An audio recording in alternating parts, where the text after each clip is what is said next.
abẹ́rí nǹkan ijó ìlú àtòrin ayọ̀ ó ṣubú láyọ̀ adúpẹ́ lọ́wọ́ ọlọ́run ìròyìn ayọ̀ la fi bẹ̀rẹ̀ ètò lónìí aríròyìn ayọ̀ kan nínú nàìjíríà ẹgbẹ́ agbábọ́ọ̀lù super eagles wọ́n ṣe bẹbẹ lánàá nígbà tí wọ́n dojúkọ àwọn akẹgbẹ́ wọn wọ́n fi ẹsẹ̀ wọn sẹ̀ wọ́n fi gagbága lórí field wọ́n nà wọ́n ní 4-1 ìyẹn orílẹ̀-èdè benin wọ́n fojú wọn gbólẹ̀ nínú world cup qualifier fún 2026 ṣùgbọ́n àti ìmọ̀ bóyá wọ́n máa qualify o àmọ́ qualify ṣùgbọ́n ìpele tó kàn wọ́n ní wọ́n ti gbẹ́sẹ̀ lé báyìí inú wa dùn ayọ̀ wa kùn tó bá lè lọ nítorí bá a ṣe ń jà tó ó bá ti dọ̀rọ̀ bọ́ọ̀lù àmọ́ fẹ́ẹ́rẹ́ ṣùgbọ́n ọjọ́ kan ń bọ̀ táwa náà tó yẹ pé yorùbá nation àní pè super eagles yorùbá nation team football team táwọn náà rí mọ́ gbá bọ́ọ̀lù gbogbo ẹ̀ ní ẹjẹ́ á máa rí yóò wá sí ìmúṣẹ láṣẹ ọlọ́run Èdùmàrè ibi tó ti ń padà sí hòtẹ́ẹ̀lì wọn rèé o ẹjẹ́ á kú òǹbẹ́ wo ẹjẹ́ á wọnú àwọn ìròyìn tó ṣe kókó gangan àwọn ìròyìn tó síríọ́ọ̀sì.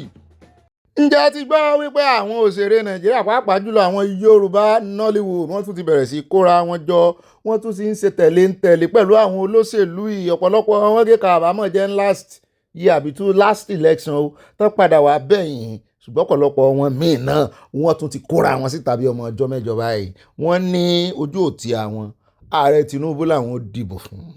àti pé ọmọ ẹni ò lè ṣèdí bẹ̀bẹ̀rẹ̀ táwọn wá lọ fi ilẹ̀kẹ̀ sídìí ọmọ ẹlòmíì wípé nínú àwọn president tó ti jẹ ní Nàìjíríà pé báwọn ṣe ń wo àkọsẹ̀jáyé olódòdó yìí wọn náà máa jẹ́ the best president ọ̀dàjà àgbọ̀lẹ́nu wọn èmi kan mo sọ bẹ́ẹ̀ o àwọn sì nǹkan báyìí o. We are here today to say support for Asiwaju. We're not campaigning. We're just trying to enlighten people. Get things to them clearly with a lot of Nollywood stars here. We're all here saying Asiwaju. People should be patient with him. He's going to make things happen. What has been spoiled for more than 30 years cannot be repaired in 30 days. ó dáa ní báyìí lórí ọ̀rọ̀ Boko Haram ìsúwàpù àtáàkì ojoojúmọ́ wọn pa kìrìsìtẹ́nì ẹ jẹ́ àdọ́dọ̀ méjì àbí mẹ́ta nínú àwọn ará ilẹ̀ haúsá gómìnà kan náà ń bọ̀ gómìnà Otom tó ti gbà kan jẹ́ gómìnà ní Benue State wọ́n fẹ́ sọ̀rọ̀ wọ́n fẹ́ tú àṣírí kì í ṣe fọ́nrán tánṣẹ́ ṣe o irú eléyìí tẹ̀ ń wo 2020 ni o ṣùgbọ́n àwọn àṣírí kan jẹyọ ń bẹ lórí ọ̀rọ̀ Boko Haram. We have met with some of the bandits. We have met with some of their high commanders. One or two who have repented. They have sat down with us, not once, not twice. They told us that one of the northern governors is the commander of Boko Haram in Nigeria. Boko Haram and the bandits are one and the same thing. They have a sophisticated network. During this lockdown, their planes were moving up and down as though there was no lockdown. Moving ammunitions, moving logistics, moving money, and distributing them in different parts of the country. They're already in the south, in the rainforest of the south. They're everywhere. They told us that when they finish this rural killing, they will move to phase 2. The phase 2 is they will go into the urban cities, going from house to house, killing prominent people. I can tell you, this is the game plan. By 2022, they want to start a civil war in Nigeria. Don't joke with what I'm saying. I have a PhD from Oxford University. I'm a central banker. We don't talk nonsense.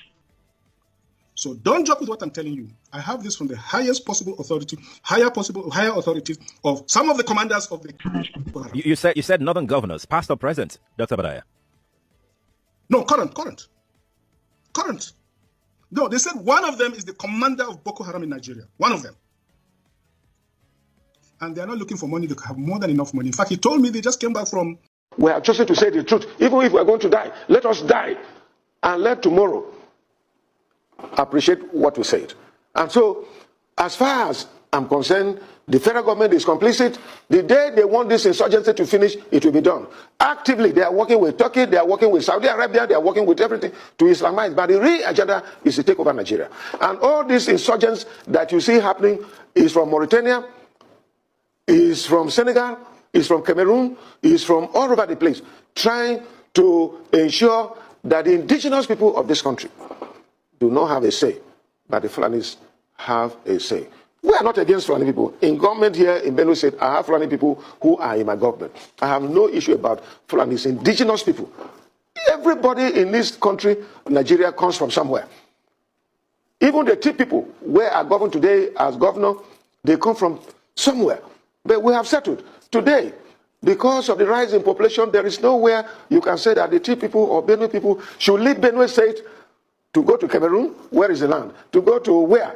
Where is the land? And so this is the main problem that we're having in this country. If this government will appreciate and stop deceit against the people, we shall all work as a team. Nigerians, wherever we come, let us cohabit and live together. But where a particular ethnic group wants to take over the country and make some of us slaves, I can never be enslaved to anyone and not be alive. I cannot be enslaved to any Fulani man. Fulani should live their life. The Tea people should live their life. The Yoruba people should live their life. Hausa people should live their life. Every other person should live their life. What has happened on the plateau is not a clash between farmers and herders. Please hear me and hear me well. What has been happening is genocide, and I want the international community to note it. We think we know those behind it. We are coming after them. Already a number of arrests have been made, and we know that those arrested are only agents of the masterminds behind these attacks. And we know that there are powerful forces behind them. By the great. Well, when This afternoon, I'm an ex-soldier, Sandra. Oh, What good. is just the Nigerian soldier, Yeah. Sandra. Yeah. To be honest, I was in the battalion, Okay. and we were fighting Boko Haram, Sandra. Okay. We went to war. Mm-hmm. I'm a left-handed person. Okay. So I'm a sniper. I was one of the best sniper. Okay. So I was shooting. No morale. Nothing. No pay. No means of communication to my family. My father thought I was dead. I was fighting. I was shooting.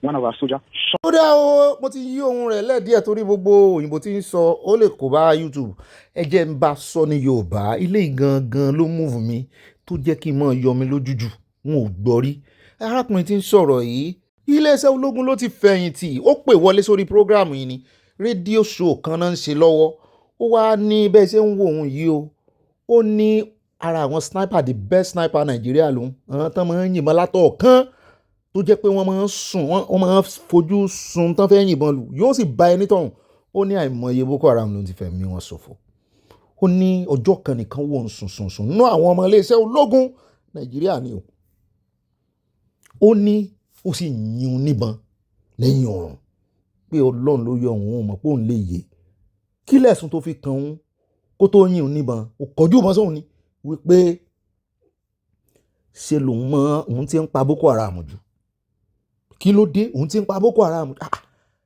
ṣé báwọn ọ̀tá Nàìjíríà náà náà wá pa a máa ń wo àwọn sniper yìí nínú fíìmù kì í ṣe sniper ikú tó fi ń pe ikú o ó náà sì yìnbọn lu òun ó fèsì òun ó sì ń sọ láwùsá ẹ̀jẹ̀ àṣọ ẹ̀jẹ̀ ibi táwùsá yẹn àlè yí òkè ẹ̀ bá ń yí ibi táwùsá yẹn òkè.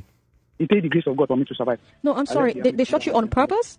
They shot me on purpose. They say I too kill people. They said it now. So I can't catch them and they were. I don't understand what that means. You truly kill people. What does that mean? It means that Boko Haram too much, Sandra, because I was one of the best snipers, Sandra. I don't miss my shots. I'm a left-handed. I don't miss my shots. That's what they said. No morale, nothing. No pay. Sometimes. No pay, Sandra. We just fight. They need to investigate them, Sandra. Did you retire? Did you retire? Sandra, I resigned. Okay. I wrote a letter and I resigned. I don't want to do the job again. I don't want to serve the land again. I don't want. It's really, really pathetic, Sandra, in that army. There's a lot of fraud things happening in that army, Sandra. I don't know. Seriously. They need to investigate the Nigerian army, Sandra. A lot of things. You see, when people are fighting like Sandra, it's just somebody from nowhere who just, because maybe they are gaining from there economically, for him to just die and to stop shooting people for them. That's a very strong allegation. You're making very strong allegations. It is true. They shot two of my friends. I will send you evidence. I follow you on Twitter. I will send you evidence. They shot my friends. They are dead now, Sandra. ẹ jọ ẹ bá ń pe àwọn aláìmọ̀kànmọ̀kàn tán sọ wípé Nàìjíríà lè ṣe àwọn sójà yẹn lè ṣe kò sí nǹkan kan kí USA mọ̀ wá kí USA fi tiẹ̀ ṣe tiẹ̀ mo ń gbọ́ ìkànnú àwọn òṣèré orí tíátà náà mọ̀mọ́ kan náà pe orúkọ rẹ̀ báyìí mo ti gbàgbé orúkọ rẹ̀ lónìí náà ni kí Trump fi tiẹ̀ ṣe tiẹ̀ o kíní kan kàṣà kíní kan kà òdì sí àwọn ọmọ ológun Nàìjíríà tán ń para wọn yìí náà tán ti kó ẹgbẹ́ agbésùnmọ̀mí wọ̀bẹ̀ ẹ jẹ́ àti ẹ̀kọ́kọ́ gbọ́rọ̀ lẹ́nu ìkànnú àwọn CDS Chief of Defence Staff lábẹ́ Buhari àwọn náà fẹ́ sọ̀rọ̀. On Operation Safe Corridor, I think again the development with Operation Safe Corridor have been misinterpreted completely. There is nothing wrong. I support Operation Safe Corridor. I supported it yesterday. I will support it today. I will support it tomorrow. Why? Operation Safe Corridor is like a prison program. Or now we no longer call it prison. We say correctional program. Now, What is it about? We have been engaged in this, and we know that there are those who actually are being used as foot soldiers. They don't even know what Boko Haram or ISWAP is about. Their own is that stomach infrastructure got them, and they said take, and they collected gun. Investigation will separate them. Then you now have high risk, medium risk, and low risk. It is the low risk element that go through Operation Safe Corridor, while the others go through the legal process. This is the reason why. So when you hear again all those gutter talks that they are being recruited, none of them have been recruited into the army. In any case, anybody, whether it's a terrorist, convicted, he goes to jail. When he comes, where is he going to go to? So what is wrong with that? So now, when after serving prison sentence, just like this one's now, what's the one, Madala, and even this bombing, they'll go to prison. They'll finish. When they finish, where will they go to? Okay, will you say you will not take them back? ṣé ẹ̀ ń gbọ́ o, wọ́n tún fi ọ̀wọ̀ ṣe example ọ̀gá ológun CDS Chief of Defence Staff lábẹ́ ìṣèjọba Buhari rèé o. Nǹkan ti bàjẹ́ ìrabọ̀ lóko wọn ń jẹ́, wọ́n náà fọwọ́ sí kán mọ́ kó wọn, kán mọ́ amnesty wọn, kán mọ́ táyé wọn ṣe. Wọ́n tún wá fi ti ọ̀wọ̀, wọ́n ti ìdájọ́ táwọn ọ̀wọ̀ o, bí ẹni páwọn ni lọ́ọ̀yà àwọn ládájọ́. Tán bá ṣẹ̀wọ̀n tán ṣe wọ́n ń padà bọ̀. Ẹ bá mọ̀ pé Nàìjíríà ti bàjẹ́, kò látúnṣe kankan mọ́. Ẹ mọ̀ worú ohun tán sọ ní ìsinyìí o, ó lòdì sí constitution o. Adájọ́ ò tí ì dájọ́ àwọn tán mú wọn tí ẹ̀ tí ìbẹ̀rẹ̀ trial gidi fún wọn o náà tán pààyàn lọ́wọ́ ẹ̀yìn tí ń sọ pé wọ́n á ṣẹ̀wọ̀n ni.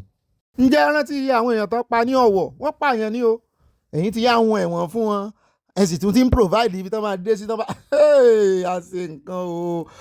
Ara wọn rèé o tán fọwọ́ sí kán mọ́ kó wọn padà sáwùjọ láì dájọ́ gidi fún àwọn kan high risk àwọn kan low risk ibo ló ti ń gbogbo wọn náà risky àtẹ̀yìn tẹ̀ ń fọwọ́ sí wọn gan àmọ́ sọ ti a. Ó dáa ní báyìí o ẹ wo ẹ̀rẹ́ ni ẹ̀fẹ̀ yìí o àṣírí Wike ti tú ẹ jáde Arise TV àwọn náà tú àṣírí rẹ̀ mo sì lo fọ́nrán ìlànà ṣùgbọ́n wọn ò lò débẹ̀ àṣẹ Wike yí ọ̀rọ̀ padà ó parọ́ ó nígbò lòun pé ọmọọṣẹ́ ológun ní fúùlù Ìgbòho lòun pè lópònú pé bó lẹ́sẹ̀ ń parọ́ mọ́ òun gbogbo ilẹ̀ ètì òun Nàìjíríà ọpẹ́lọpẹ́ àwọn Arise TV ẹ̀ẹ́nà jẹ́ àárí o Wike deny ẹ̀ pátápátá ni pé òun ò pe ọmọléeṣẹ́ ológun lópònú ẹ gbọ́ kí mọ̀ ṣe kan kì í ṣe méjì ló pé àbí nǹkan kan ti ń ṣe Wike àwọn àgbà ti dé sí nǹkan kan ṣe for real.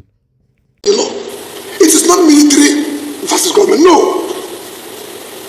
If it was military, I would have been to them that look at military, why are you doing this? This is a private individual. Land was not allocated to him. Land was allocated to a company called Santos in 2007 for parks and recreation. You send this to beside beating government officials, not private government officials, beating them. Senior government officials, you were beating. Someone say I said before you're a fool, and what I beg you is, you cannot be carrying out an illegal order. That's what I said. I didn't say military fool. I wouldn't have said that. I don't know the rule of the military. He lied. He said he couldn't have said that. He couldn't have. I looked for that video. Can you play back when he called him? Are you?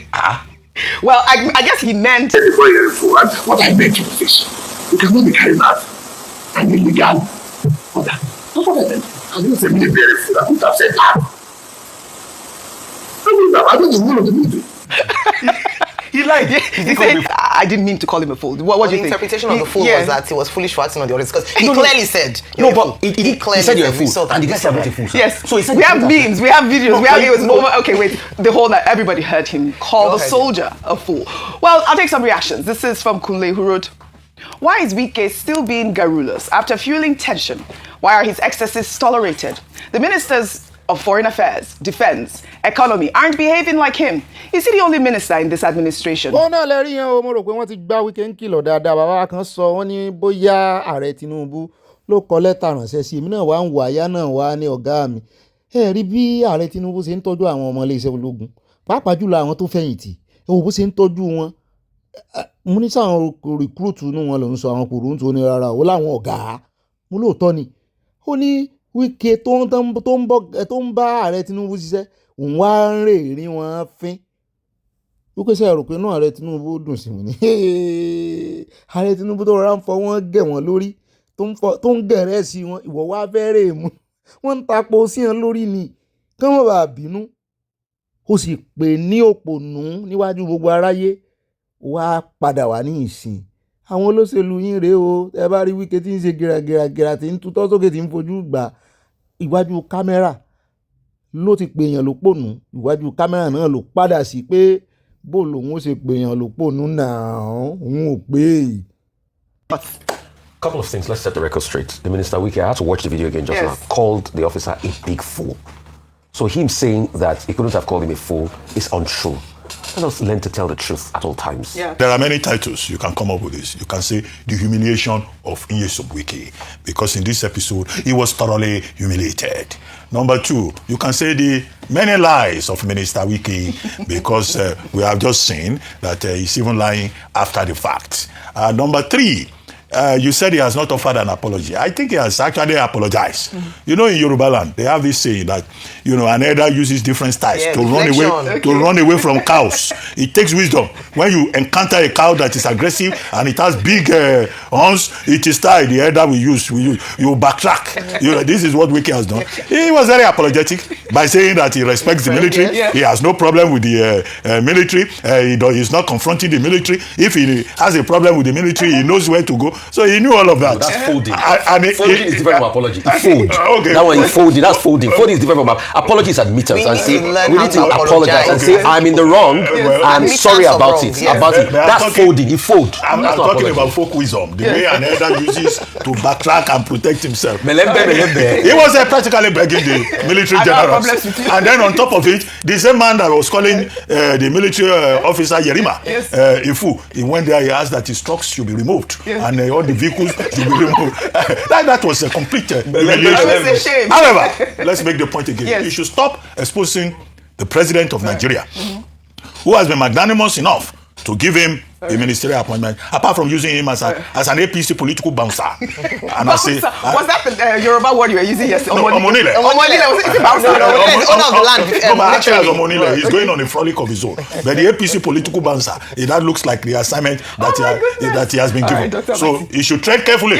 Because next time he challenges anybody in that Abuja, we cannot predict what they will do to him. So that wisdom that he has applied in this case, he should continue to borrow himself. Some people are saying that God has paid him back for what he did to the PDP. So many well, all right. So many well, all right. We'll take out. ẹ wo bí wọ́n ṣe ń fi Wike pa wẹ̀ẹ́dẹ́ nítorí ìyẹn náà nù ṣùgbọ́n ló wáá fira rẹ̀ ṣẹlẹ́yà o ara wẹ̀ẹ́dẹ́ táyà náà láà fi wọ́n parí o Wike kò lè rójú rere gbà mọ́ lọ́dọ̀ ààrẹ Tinubu bó ṣe rí yẹn pẹ̀lú tó ṣe ó wá jáde nínú kó sọ I'm sorry àti mi ò pé lópònú tó tún wá parọ́ ẹ gbọ́ tí irin bá kanrin nǹkan tẹ̀ fún kan o ó débi tí ọwọ́ ti dùn ún ó dé ibi tí àwọn alágbára tó jù lọ wà pé à ń wò yín ràn ní bá a bá ń wò yín ràn tẹ́ ẹ̀ ń ṣe flaflafla ẹ wà ń di owó ẹ̀ ń pẹ́ ẹ̀ ń garu bó ṣe wù yín à ń wò yín ràn ní ó dà ó ti ẹ̀ dá bẹ́ẹ̀. First business of the day, let me say for the record and for the comfort of our distinguished colleagues, as well as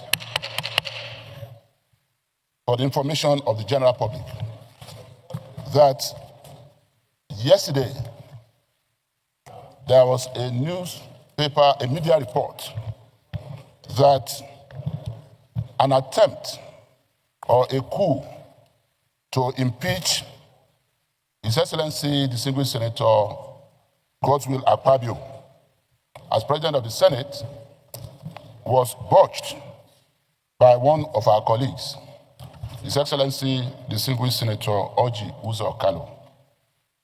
And Your Excellency, the Deputy President of the Senate, sitting as President of the Senate, called my attention to this, and both of us tried to speak with His Excellency Distinguished Senator Orji Uzor Kalu.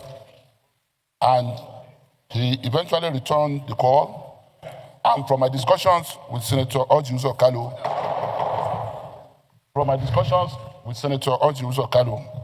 it was obvious to me that it was quoted out of context.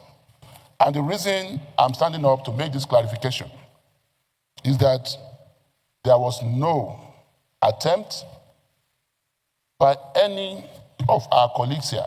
There was in fact no discussion around the possibility or otherwise of the removal of His Excellency Distinguished Senator Godswill Akpabio. Ó dá o, a ní amúfọ́nrán rẹ̀ wá fún yín ní o receipt ẹ̀ rèé o torí a ti múròyìn wá fún yín ṣùgbọ́n àmúfọ́nrán ẹ̀ wá ṣùgbọ́n àwọn èèyàn wá dẹnu bo sẹ́nitọ́ Bámidélé wípé kí ni ìtumọ̀ gàrú tẹ̀ ń ṣe, kí ni ìtumọ̀ kú, ṣé Bọ́lógun ní mọ̀ ṣe ní mọ̀ dìtẹ̀gbàjọba tán wọ́n pè ń kú, eléyìí tán bá tiẹ̀ máa impeach sẹ́nitọ́ Akpabio pé ṣe bí inú yóò ṣojú everybody pé ṣe bí àwọn ẹgbẹ́ yín náà ni ó dìbò páwọn impeach ẹ̀ kí wàá ní kú tẹ̀ ń pè ṣé ológun wà nù yín ni àbólógun tún mọ́ gbàjọba lọ́wọ́ senate president. Ṣé ẹ rí àwọn ará bíi gan ọ̀rọ̀ ohun òye à. Lọ́rọ̀ kan náà nú o wọ́n ní kò sí ti ń jẹ́ impeachment o wọ́n ní dáadáa làwọn wà o kò síjà láàrin àwọn o. Lákòótán ará lórí Abala Lerefe ẹjẹ́ Adébàdàn o wọ́n ti ń gbáradì fún PDP convention tí ilé ẹjọ́ ní wọ́n gbọ́dọ̀ ṣe àwọn náà gba ilé ẹjọ́ lọ nìbàdàn ilé ẹjọ́ fún wọn láṣẹ pé kán go on. Lẹ́yìn náà ni àwọn faction tí wọ́n bá wọn fà á kò tí ì tóra wọn o àwọn náà tún gba ilé ẹjọ́ míì lọ l'Àbújá ilé ẹjọ́ tún ni wọ́n gbọ́dọ̀ ṣe convention. Ṣùgbọ́n Mákindé àti àwọn asọ̀mọ̀gbé rẹ̀ àwọn sàbẹ̀ wọn ní faction tí wọ́n náà ẹgbẹ́ PDP wọ́n yarí bóyá náà ti wá gbalé ẹjọ́ mi lọ àmọ́ tán ti lọ gba injunction mi ṣùgbọ́n wọ́n ti ń gbáradì wọ́n ti náwó nára wípé kò sí tó lè dán dúró pé ìtàkùn tó ní kérin PDP àwọn mọ́gòkè àlọ́ pé tòun tẹ̀rín ní ó lọ́wọ́ gbogbo àyè àwọn delegate náà lẹ̀ ń wò yìí ó ẹ wò pèkìtì lélẹ́yìí pé àwọn ó ṣe kò sí tẹ́nìkankan ó ṣe o. Àwa tí mọ̀ bóyá Táyé Currency náà ni gómìnà ó pè kó wá kọrin wèrè la fi ń wo wèrè kán fi wèrè wo wèrè wíkẹ́ wèrè náà fi ń wo wèrè orin Táyé Currency ó mọ̀ dọ̀gbọ́n lu ayé jà àbí. Tinubu has no pathway to return in 2027. We are not saying maybe or maybe no. He's gone. He's gone. Tinubu is gone. Because we are the democratic, we understand what democracy is. He was elected, chosen by the people, including me standing here, and shamefully too, and regrettably too. We will walk gently. We are not going to be running around kitty or fighting or doing whatever they are doing. We are not going to go with them. We will all behave like Yerima. Yes, ma'am. We will stand our ground respectfully, without insulting anyone. We will stand our ground, and we just march on in 2027. I think 2027. He will be gone. It's non-negotiable. He is gone already. He's gone.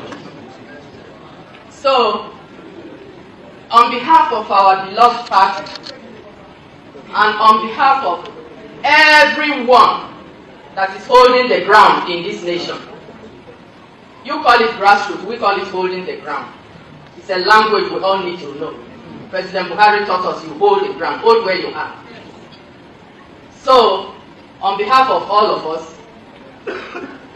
and I believe all these ones, everyone here joins in that this inauguration. We inaugurate this. Where is the magazine? Okay. So do I need to?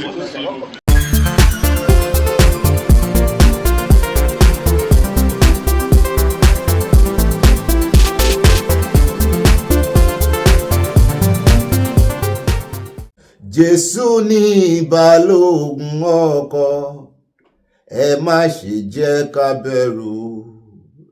Jésù ní Balógun ọkọ̀, ẹ má ṣe jẹ́ ká fòyà. Ẹ má ṣe bẹ̀rù, ẹ kún fún ayọ̀ nítorí Jésù lọ̀gá ọkọ̀. Bó ti wù kí jìnnà létò, yóò mú ọkọ̀ wá gúnlẹ̀.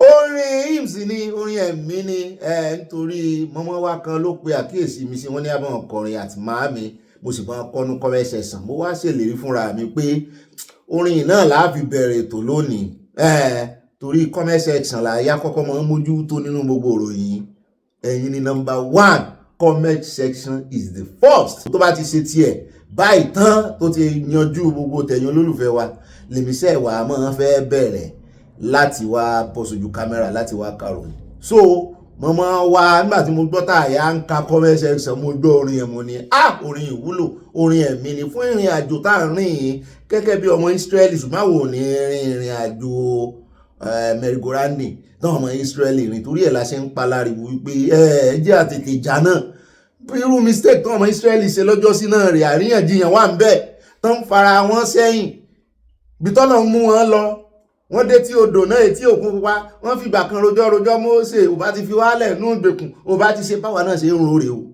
bá a ṣe ń rore o kọ́lọ́hún ṣàánú wa kó mú wa jánà o ọ̀nà tó ró ọ̀nà ìyè ó ní ọ̀nà méjì ló wà mo ti ń preach ó ní kan tó ró kò sí èrò ń bẹ́ẹ̀ ọ̀nà òtítọ́ lọ́nà tó ró ọ̀nà òtítọ́ lọ́nà tó ró náà ló sì lọ sílẹ̀ òmìnira ó ní Yorùbá nation tọ̀ ó ń la mẹ́sẹ̀ lé ṣùgbọ́n ṣe rí ọ̀nà tó fẹ̀ níbi táwọn èèyàn ti ń béèrè fún restructure táwọn èèyàn ti ń béèrè fún amendment òfin review òfin ṣùgbọ́n wọ́n fẹ́ remain the same àwọn ò remain the same wọ́n ní títa ríro là á kọlà bọ́ bá jiná tán ní doge ayé ò tí ẹ̀ kọlà mọ́ ní ìsìn bí a bá gba Yorùbá nation ká padà sí di ìlà wa ẹlẹ́ẹ̀fọwọ́ sí mi fẹ́ kọlà tèmi o ọjọ́ kan mo fi pẹ́ńsù kọlà ó identity wa ni ó kàn jẹ́ pé tattoo tán wá ń ṣe ní ìsìn nǹkan kì í ṣe òyìnbó ló fi ṣe ìgbàlódé kì í ṣe ìkọlà náà nù àwa la kàn fẹ́ jókòó sójú kan àwa la fẹ́ bá ìgbà yìí bí ìgbà ṣe ń yí kálá àwa la ní gbogbo kíní ìtàtú ẹ mọ kíní tàn mọ̀mọ́ wa máa ń ṣe láyé àtijọ́ kí náà máa ń pè náà oríkìrí kan látàn máa ń fi kíní ṣe àwakọ́lá ní làálì mo ṣe gbọ́ ó dàpọ̀ àwọn Haúsá ló ní làálì àbáwọn tápà ṣùgbọ́n kíní kan wà báyìí tán máa ń fi kọ bí tàtú ni tán máa ń fi ṣoge sáwọn mọ̀mọ́ wa lára bí tàtú gan ni kíní kan báyìí àwa náà máa ń ṣe kíní kaṣú kíní orí kaṣú yẹn ó dàpọ̀ máa ń jó mọ́ nǹkan kan tán máa ń fi awálá ní òyìnbó ló jàgbà máa lọ́wọ́ ńgbà tá a ronú bá a ṣe lè túnṣe bá a ṣe lè sọ di nǹkan àtijọ́ làwọn òyìnbó yìí sọ di nǹkan tuntun kìí ṣe pé nǹkan tuntun kan tún wà lábẹ́ ọ̀run mọ́ wọ́n move on wọ́n ń rorí ó dáa orin mo fi kí n káàbọ̀ Ọlọ́run ó mú adélẹ̀ ìlérí o ìrìn àjò láwa o bàbá wa òbí náà ti fi kọrin o pé ìrìn àjò láwa yìí o kò rí gbé wá délé ẹ̀mọ́jà akọrin jù kọ́mọ́lá ti kọrin jù àwọn kan ó ti mọ wo dátà àwọn báwọn Ọlọ́run ó kúkú mú yín nípò bẹ́ẹ̀ ṣe ń wo dátà tẹ́ ń pa dátà torí afẹ́ gbọ́rọ̀ yín bọ́ bí ẹ̀mọ́ bínú mọ́ mi kan náà wọ́n pàkíyèsí mi sí lánàá wọ́n ní ìròyìn tá à ń jú ti ń pẹ́jù lẹ́nu ọjọ́ mẹ́ta ẹ̀mọ̀ kan ti ṣe ń jẹ aago àánà sì gbìyànjú ẹ̀ wípé kó mọ̀ bá pípẹ́ dé mọ́ èyí tẹ̀ wà Nàìjíríà ẹ̀mọ́ bínú o àti wọ́wọ́ àwa táwa Europe yìí máa ń bá alẹ́ dé ẹ sọ́dọ̀ àárọ̀ ọjọ́ kejì ẹ jọ̀ọ́ ẹ sọ́dọ̀ àárọ̀ ọjọ́ kejì torí kò sí tí mo lè ṣe sí èmi náà nínú ìwọ̀nba táìmù tó kù bí mo ṣe wà ní ìsìn àárọ̀ ni mo máa ń sáré karòyìn torí iṣẹ́ ọ̀sán iṣẹ́ alẹ́ ni mò ń ṣe gbogbo táìmù tẹ́yìn complain yẹn mo ti ń lọ bí iṣẹ́ ní bá ti ju ròyìn tán báyìí bí n bá ṣe jù tán lálẹ́ mo tún ń gba bí iṣẹ́ lọ́nu so ẹjọ́ kò lè change a kàn máa gbìyànjú kó mọ̀ pẹ́jù bá ń lọ gbogbo ẹ̀yin tó bá ti pẹ́jù fún Nàìjíríà mo mọ̀ pé mo wọ bí 10 something Nàìjíríà aago 10 nǹkan mi rò pé ẹ wà lórí bẹ́ẹ̀dì tẹ́sẹ̀ mọ́ wò bí bó lẹ ṣe spend the day yín tẹ́sí mọ́ wò ròyìn lọ sọ wọ́n bá ti gbó oorun dé ó bá ti dàárọ̀ ọjọ́ kejì ẹ wò kò sí ta lè ṣe sí yẹn yọ ìyá kò ní yẹ ẹlẹ́ o alákọ̀ọ́kọ́ náà àwọn àkórí ìròyìn wa ní kí n kíra mi Ìbà Cowboy àti forin gba táìmù Ìbà Cowboy náà rèé Ìbà kéde fún Yorùbá nation Oòduà nation káfàtà gbogbo ilé ìtẹ́ bá pàdé inú Abala Lerefe ó ti dàfí ẹ̀yìn tẹ̀gún fi sọ serious matter pọ̀ lónìí inú àwọn serious matter pọ̀ nú ìròyìn tòní alákọ̀ọ́kọ́ ń bẹ̀ á bí ọ̀dọ̀ arákùnrin kan ẹ ti wọ́n pa ìlú kan tó ń pè ní Múbí n ò mọ̀ ó yọ̀dọ̀ pé Borno ló wà ṣùgbọ́n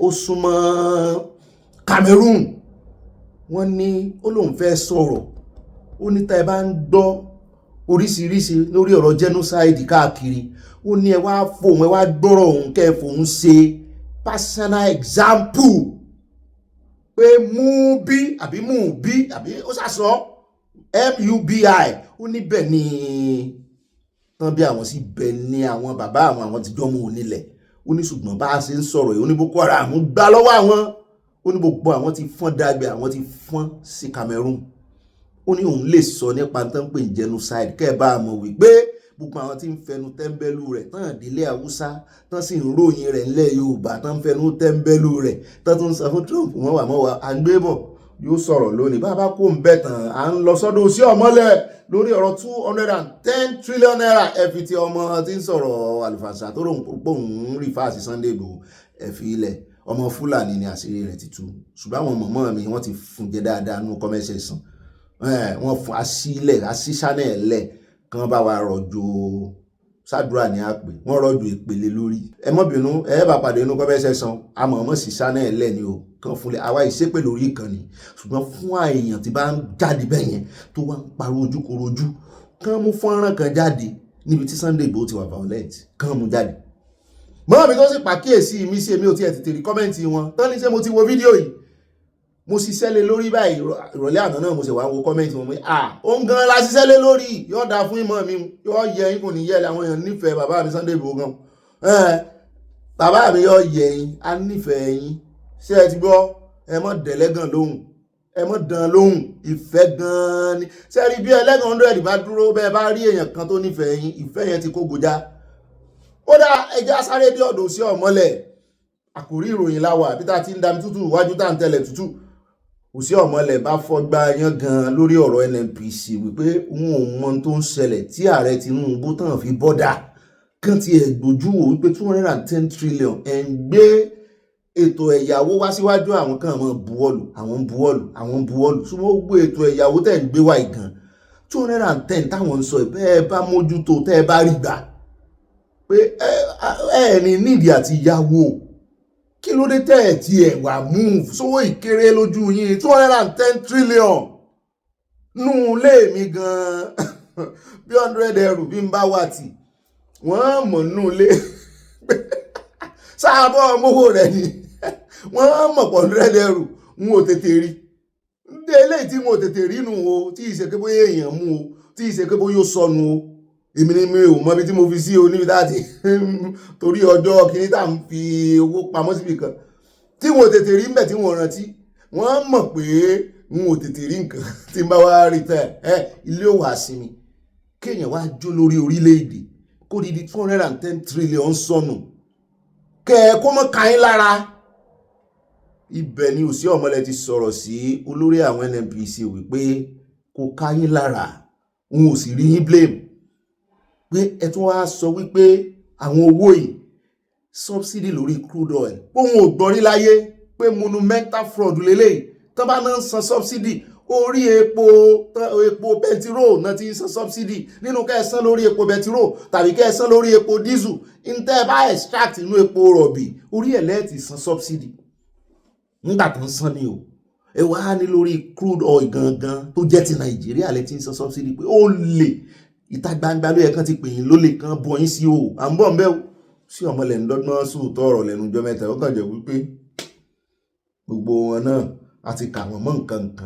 ṣùgbọ́n ó dọ́gbọ́n sọ̀rọ̀ à ń bọ̀ ń bẹ́ lónìí náà ni kò ní dọ̀lá bá ti wá kó ń bẹ̀ tán à ń lọ lẹ́gbìmọ̀ aṣòfin náà bá ganu sókè wọ́n ganu sí máìkì àwọn òṣòfin ni o àbí kàn yá aṣòfin yìí o nítorí gàlégàlé àwọn ọmọ iléeṣẹ́ ológun ti ń pọ̀ ju o òfin kan táwọn ti ṣe tẹ́lẹ̀ àwọn ti bá débì kan ṣùgbọ́n eruku ti bò ó àwọn ti rèé gbọ́n eruku orí ẹ̀dànù àwọn fẹ́ rìfísìtì òfin kí ni sófin tí ó mọ á 2 million 3 million lé àwọn ọmọ Nàìjíríà lọ́wọ́ lóṣooṣù ni wọ́n bá wò mí báyìí mo ní kílẹ̀ ń wò mí ràkọ̀ràkọ̀ fún ọjọ́ wo lẹ fẹ́ sófin tí ó máa yé àwọn ọmọ Nàìjíríà dá àwọn lélẹ́yìn náà yóò máa yé àwọn ọmọ Nàìjíríà mo ní ẹsẹ̀ àwò wọ́n ní àwọn fẹ́ mú àwọn ọmọ ológun àtàwọn ọ̀gá wọn lọ́wọ́ báyìí wọ́n fẹ́ dá wọn lọ́wọ́ kọ́ wípé gàlégàlé wọ́n ti ń pọ̀ jù wípé wọ́n ní tribunal wọ́n ní tribunal wọn fúnra wọn wọ́n ní court wọn ilé ẹjọ́ wọn tó ti ń court martial pé fẹ́ kán wà responsible democratically mú níbi ìtìbò ológun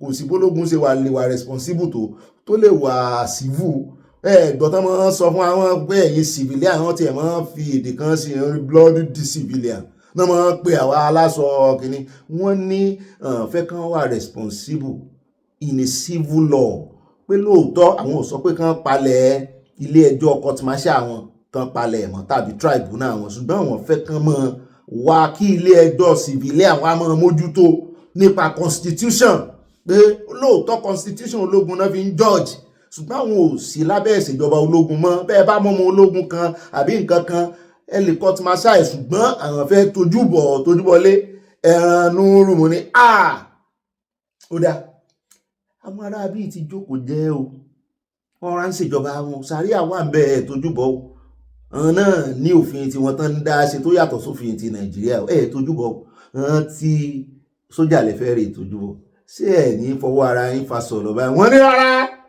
àyà ní ọ̀gá mi ẹmu tí mò ń rò mú ní àyà mi sí àwò ó ní ó ṣe wá jẹ́gbà tí ọmọ ológun tó yẹ̀yẹ́ kan nínú àwọn politician náà ṣe wà gbérú ìgbésẹ̀ àmúnisí ti Wike ó lè jó ń lo inform ọ̀rọ̀ yìí o oníkásìmọ̀ wò Abíọ́lá olódà àmọ́ bá bá dénú àkójọpọ̀ ròyìn àmọ́ ọ̀rọ̀ wọn wá fún mi bá bá ti wá kó ń bẹ̀ tán à ń lọ lẹ́gbẹ̀ẹ́ asòfin kékeré mo ṣe mistake lórí ìròyìn tàná o ọ̀gbẹ́ni tó rè ya fọ́tò ní London tí mo sọ pé senate ni kì í ṣe senate o House of Rep ni ẹni kò sí yàtọ̀ ọmọ ilé ìgbìmọ̀ asòfin náà àwọn méjèèjì lawmakers ní ọ́ ṣùgbọ́n ìkan greenhouse ìkan red house so ẹjẹ́ àlà mo ṣe mistake lánàá honourable ọmọ ilé ìgbìmọ̀ asòfin House of Rep ni kì í ṣe senator torí ẹ̀ẹ́rì lórí àga green aláwọ̀ ewé asáwọn èèyàn ti bá gbé fídíò rẹ̀ níbi títí ya fídíò London lẹ́gbẹ̀ẹ́ flower ti ń ṣe àṣekí ìṣòun ló ránra rẹ̀ àṣòwò òlu ni làwọn èèyàn bá ń fún jẹ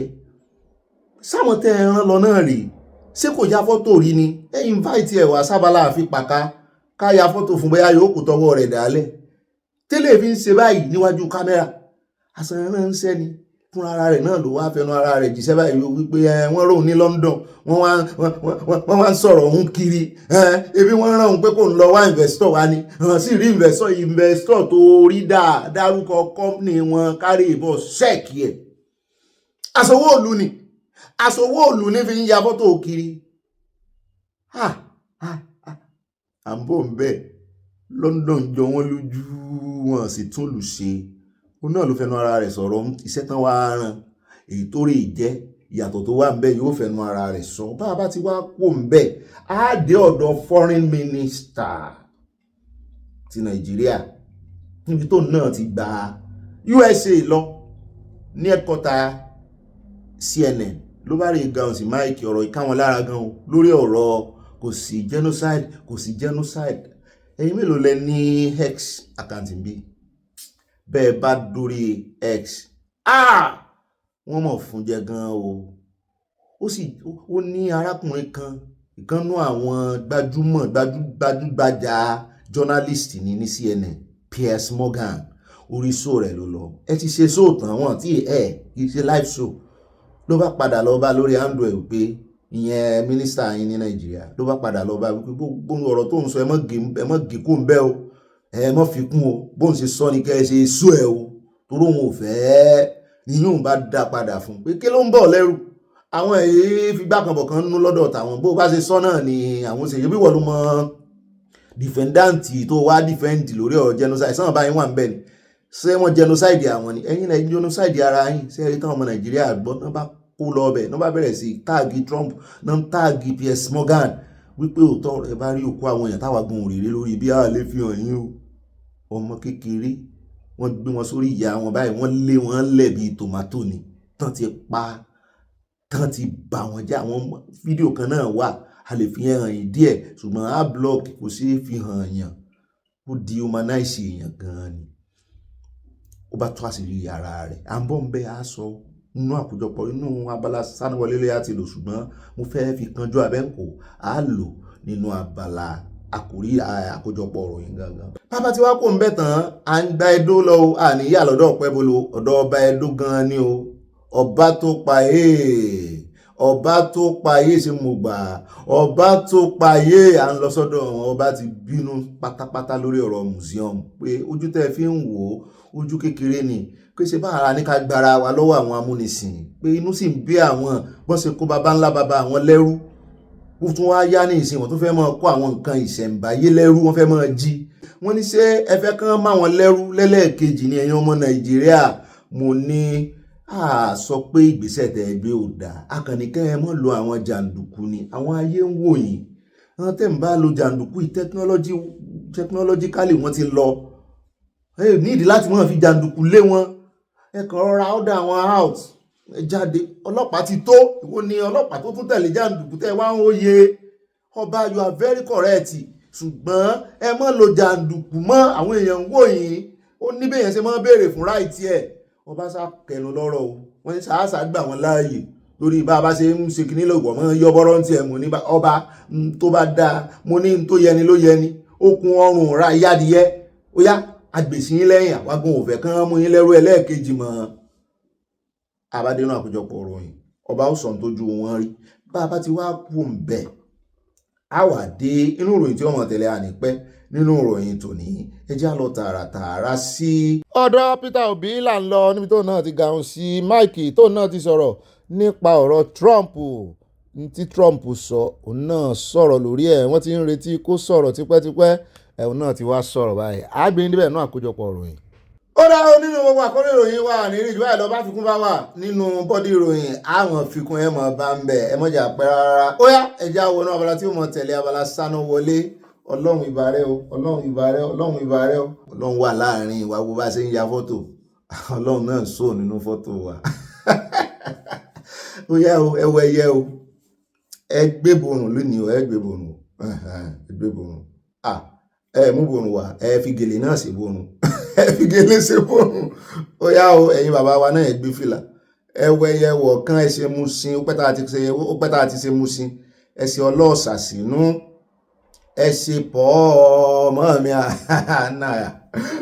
àná ẹ mú rí ẹ ṣe pọ̀ ẹ ṣe yóò dáa fún mi torí ẹnu ẹni la fi pètè mí dire ẹ ṣe yóò dáa fún mi ẹ tún ṣe lẹ́ẹ̀kan sí yóò dára fún mi wọn ò ní bọ́jọ́ ọlọ́jọ́ lọ àmì àṣẹ àfi pàkà àdúrà ló bá dé lónìí torí ojoojúmọ́ là ń gbàrà dá ọjọ́ kan àrà kan náà àbí ọjọ́ kan ti pẹ́ jù wákàtí kan àrà kan àbí ìṣẹ́jú ká mọ̀ fi dára tòrọ́ ọlọ́run náà ni alára àgbà ìdá ọlọ́run sì wà lẹ́yìn wa ó ní ń bá wa dára ló ń fi wá dára dáadáa ara tó wọ ọlọ́run ló ń fi wá dá ó sì tẹ́ a lọ́rùn àrà àánú gbà torí ọ̀fẹ́ nú Abala Sanawole abala àfi pàkà mọ́ mi mo rí yín dáadáa mọ́ mi ibà àyàpè alákọ̀ọ́kọ́ ń bẹ̀ mo fẹ́ fi fọ́nrán kan yín ó júwe báwọn olórí yín pàápàá jùlọ àwọn politicians bọ́ sí ń rorí à ń lọ sọ́dọ̀ Amechi ó ti fìgbà kan jẹ́ former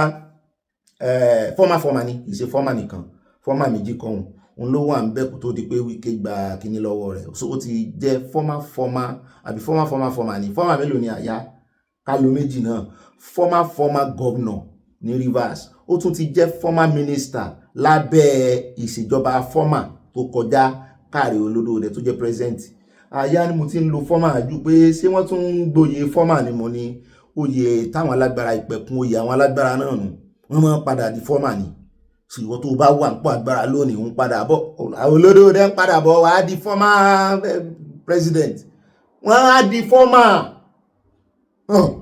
ọlọ́run nìkan ni ò lè former òun kì í ṣe former god ó ti ń jọba àti pé yóò sì máa jọba forever ni èèyàn ni ò lè dọlọ́run èèyàn kan ò lè gbà pọ̀ ọlọ́run former ni gbogbo wọn Babangida nù ó ti wà bẹ́ẹ̀ dídí ń bẹ̀rùn wọ́n ń fi wheelbarrow ó ti kiri ni former ni gbogbo alágbára ayé wọ́n ń padà bọ̀ wá di former kán máa rorí kórí wọn máa gbé gbogbo president náà ń pè wọ́n lónìí yóò di former president lọ́la kì í sóye kí àwòye yẹn tẹ́ wọn lọ́rùn àyà wọ́n máa fi tipá tí kúkú gbà ni wọ́n ní olè ló wá dífà ti fọ́nrán tá a fẹ́ fi hàn yín Amechi wọ́n lòun ló wá ganu sí máìkì níbi ìpéjọpọ̀ kan ló ti wá sọ̀rọ̀ sí kan náà àwọn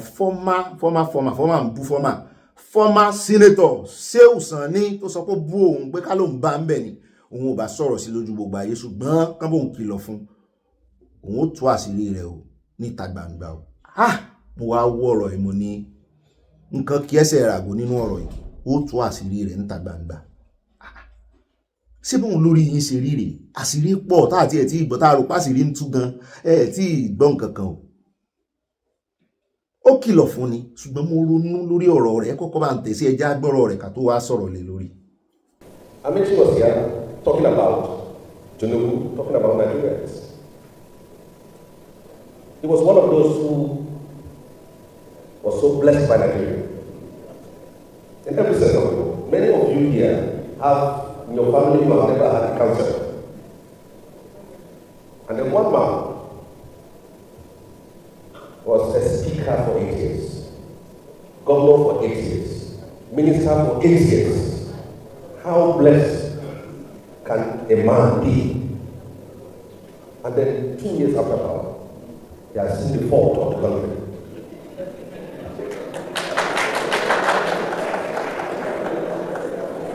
If you can attack the government, can attack the system, you have that innocence and that stainless history of never being in government. You have the right. You have never been a councillor, you have never been a local government chairman, you have never been anything. You are just a Nigerian at the receiving end of the failure of governance. You have the right to speak. But if you can sit down here and say we should not look at the messenger, only the message, then you know that one day Tinubu will be out of power and he will stand before you here and talk about the needs of the country. And you should not talk of the messenger. ọ̀rọ̀ tí Sani Shehu sọ rèé o tí ó jẹ́ kí Amechi kí orí rẹ̀ mọ́ táṣì ẹ já wá gbọ́n tí Amechi sọ ká tó sọ̀rọ̀ lé lórí. Why do I want that? I realized that 2 days ago I spoke in a national summit on electoral reform. By the time I left, Senator Shehu Sani had abused me. I wish I were there, I would have abused him back.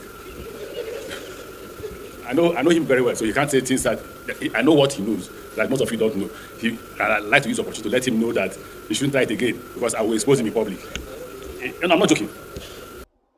Òun náà lẹ ti gbọ́ yẹn ó dàbí eré ó dàbí àwàdà ṣùgbọ́n sọ́nù kìlọ̀ rẹ̀ ó lóun ò bá ṣeré o ó ní kó mọ́ bò mọ́ kó mọ́ bá tú àṣírí rẹ̀ túmọ̀ ẹ̀ ní pé àṣírí pọ̀ lọ́wọ́ àwọn ará bí ó lè ló mẹ́sí ó lè tọ̀ bó o bá tú mi láṣìírí wọ́n tú àṣírí tiẹ̀ náà àṣírí jọ wà lọ́wọ́ wọn ni wàá mú mi rántí ìgbà tá a wà ń kékeré béèyàn kan bá ṣe nǹkan kan náà àwa àti bóyá àbúrò àtẹ̀gbọ̀n tá a wà ń kékeré ó mọ̀ gbọ́tàbúrò mọ̀ sọ pé mo sọ fún mọ́mì tó wà mọ̀ bẹ́ẹ̀ bóyá o ti ṣe nǹkan tí yóò dá wọ́n sọ fún mọ́mì bóyá o bá nǹkan jẹ́ ni bóyá o bá téèpù jẹ́ àbó bá kásẹ̀tì jẹ́ àbí wọ́n ló fẹ́ play kásẹ̀tì ọlọ́run ṣẹ̀mí o tí rédíò lọ kó kásẹ̀tì jẹ́ tó wá já tó wá bẹ̀rẹ̀ sí ilẹ̀ oníbàṣẹ wọn lẹ kásẹ̀tì ńgbà náà tá a tù tó wá sọ fún àbúrò rẹ̀ wá ni wọ́n sọ fún dádì àbí mọ́mì tó wá ń bẹ̀ mọ́ sọ bọ́rọ̀ àwọn olóṣèlú yín ṣe rí rè bọ́ọ̀lù àwọn olóṣèlú yín ṣe rí yẹn àṣírí ó pọ̀ lọ́wọ́ wọn bó o bá tún tèmi wọn ò tún tiẹ̀ kọ́lọ́njọ́ kó ṣe kí ni kó mọ̀ jẹ́ kí àṣírí wọn bò nítorí gbogbo eléyìí tó ń tú sí wa lọ́wọ́ ìjàlódé tó rìn dòwe ni kọ́lọ́njọ́ kó jẹ́ kán tú àṣírí ara wọn méjèèjì káṣírí tú ọjọ́ ìjìyà wọn wá tẹ̀lé èmi ò mọ bí tó lóṣèlú ti mọ bọ́ síta gbàǹgbà tán mọ̀ fi àṣírí lérí mọ́ra wọn wọn ó tú ọ láṣìírí o ó bá tún bú mi o àṣírí rẹ̀ wà lọ́wọ́ mi imagine kí ló wá mú ọ kí ló dí ọ lọ́wọ́ mú tó tú àṣírí tí ó sì tú yẹn náà bílíọ̀nù mílíọ̀nù ní ó bá dé àwọn ọmọ Nàìjíríà ló sì forí kó wọ́n bá fi lè tú àṣírí ẹgbàdúrà àpòkọ́ lọ́n jẹ́ káṣírí yẹn tú kò ní bò mo mọ̀ pé ṣé wo padà wà challenge ẹ̀ kò ní bò ó lè jásírí kan tó jẹ́ pé ó ní í ṣe pẹ̀lú bílíọ̀nù kan ni téèyàn kan kó jẹ ẹjẹ́ ó tú àlọ́lọ́run ṣiṣẹ́ rẹ̀ lọ kó kàn bá fi ọjọ́ ìjìyà ọjọ́ ẹ̀san kó bá fi kún ọjọ́ àṣírí ní ẹjẹ́ àkó ń bẹ̀ nínú abala Sanawole ànípẹ́ ìròyìn tí Sanawole tó ní pọ̀ ẹjẹ́ àwa sáré dé ọ̀dọ̀ àwọn iléeṣẹ́ ológun wọ́n ṣe ribiribi o níbi tá a ti gbọ́ wípé wọ́n pa àwọn tẹ́rọ́rìsì 9 tí wọ́n kó àwọn ọmọ àgùnbánirọ̀ nígbèkùn níbo ló ti ṣẹlẹ̀ ìpínlẹ̀ Borno náà ní Borno náà ní wọ́n ní àwọn ọmọ iléeṣẹ́ ológun adínkáì wọ́n náà ni wọ́n ṣe iṣẹ́ yìí o èmi náà sì rí fọ́nrán ẹ̀ mo ti rí pé òru ọ̀gànjọ́ wọ́n fi ṣe night vigil ni kọ́mọ rí ìsáàvù ilẹ̀ bàbá rẹ̀ ṣé dandan ni kẹ́ ẹ máa kó wọn lọ ilẹ̀ Haúsá ni for Christ sake sọ ọmọ ẹ̀yin tó ń lọ yunifásitì àbí tó lọ ìlú èbó tó lọ yunifásitì ìlú èbó gan tó sì di dandan kó padà wá sáàfù Nàìjíríà sàn lọ sáàfù nínú igbó yẹn sọ ọmọ yín rẹ̀ sáàfù nínú igbó tẹ́ ń fẹ́ mí àwọn ọmọ ìwéwu ẹ̀sìn lẹ́ẹ̀mẹ̀ ń retí kọjọ́ ọ̀la Nàìjíríà dà níbo ní inú ọwọ́ àwọn wo lọ́jọ́ ọ̀la Nàìjíríà sódò sí ṣé bọ́wọ́ àwọn yúùtù náà ni àwọn tó wá fẹ́ sí orílẹ̀-èdè bàbá wọn táwọn òbí wọn ti náwó nára ọdún kìíní ọdún kejì ọdún kẹta course tó yẹ kán fọdún mẹ́rin ṣe university polytechnic college of education ìmí ń lọ́dún mẹ́jọ strike ó ń pọ̀nlé strike ni wọ́n tún wá ṣe tán gbèsè lọ lọ́rùn àwọn òbí ìmí ọmọ mi ìtọ́ra rẹ̀ ni kò dé bóbi rẹ̀ láyé àti bàbá àti ìyá jẹ́ lómi ẹ tún wá fẹ́ lọ fìyà jẹ́ àti ẹ̀gbọ́n kankan kọ́ àwọn ọmọ ìgbèkùn àfìgbà tán sá tún wọn lẹ̀ àsádùpẹ́ pé bàtà fi gbọ́rọ̀ yìí wọ́n ti tún wọn lẹ̀ ẹ bá tẹ̀sí ní agbẹ̀rẹ̀ ìjà òkú sí lọ. The media information officer of the task force, Sani Uba, stated that the core members, 36 males and 38 females, were rescued around 9:05 p.m. on Tuesday after the vehicles broke down near a notorious kidnapping hotspot. He explains that the rapid military patrol was deployed after CCTV systems detected suspicious activity involving 3 buses at the location. On arrival, troops found the NYC members stranded. The core members are now accommodated at the Brooklyn military base, where arrangements are underway for their secure relocation. All right. All of you, you want food too? You don't say no. Ó náà nu o, àwọn ò ní kán mọ̀ ṣe àgùnbánirọ̀, ṣùgbọ́n kán rìvíw ẹ̀, kán jẹ́ kán ọmọ ìmọ̀ mú mi tó bá wù wọ́n. Bẹ́ẹ̀ ni ẹni wọn ní múlẹ̀ Haúsá, yes, kán tún tán bá náà bá rí pé àwọn ọmọ òfẹ́ wá sáàfù ńlẹ̀ àwọn kí làwọn ọmọ tiẹ̀ lọ ń sáàfù ńlẹ̀ wọn kò sí ilé iṣẹ́ ń bẹ̀. Àwọn tá a lọ sáàfù Sókótó lọ́jọ́ sí, inú aginjù náà kó a lọ, inú aginjù. Tẹ́lẹ̀ pé bí nǹkan bá dá páwú báyìí kò sẹ́ni tó lè gbà ọ́. Kò síbi tó lè sáwọ̀, kò síbi tó lè farasin sí. Ọpẹ́lọpẹ́ pé inú police station táwọn ọlọ́pàá kì í sì ṣe police station náà bí alára bí táwọn ọlọ́pàá wà náà kó wá sí pẹ̀lú wọn.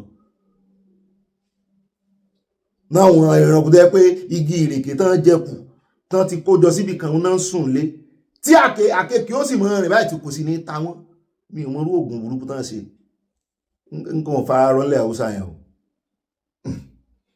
Wọ́n ní company ọ̀rọ̀ àwọn tó ṣiṣẹ́ ń báǹkì nù wa ní gbogbo wa pátápátá báàchì bí bóyá náà wọ méjì nínú gbogbo báàchì bí tó lọ Sókótó ní ọdún náà lọ.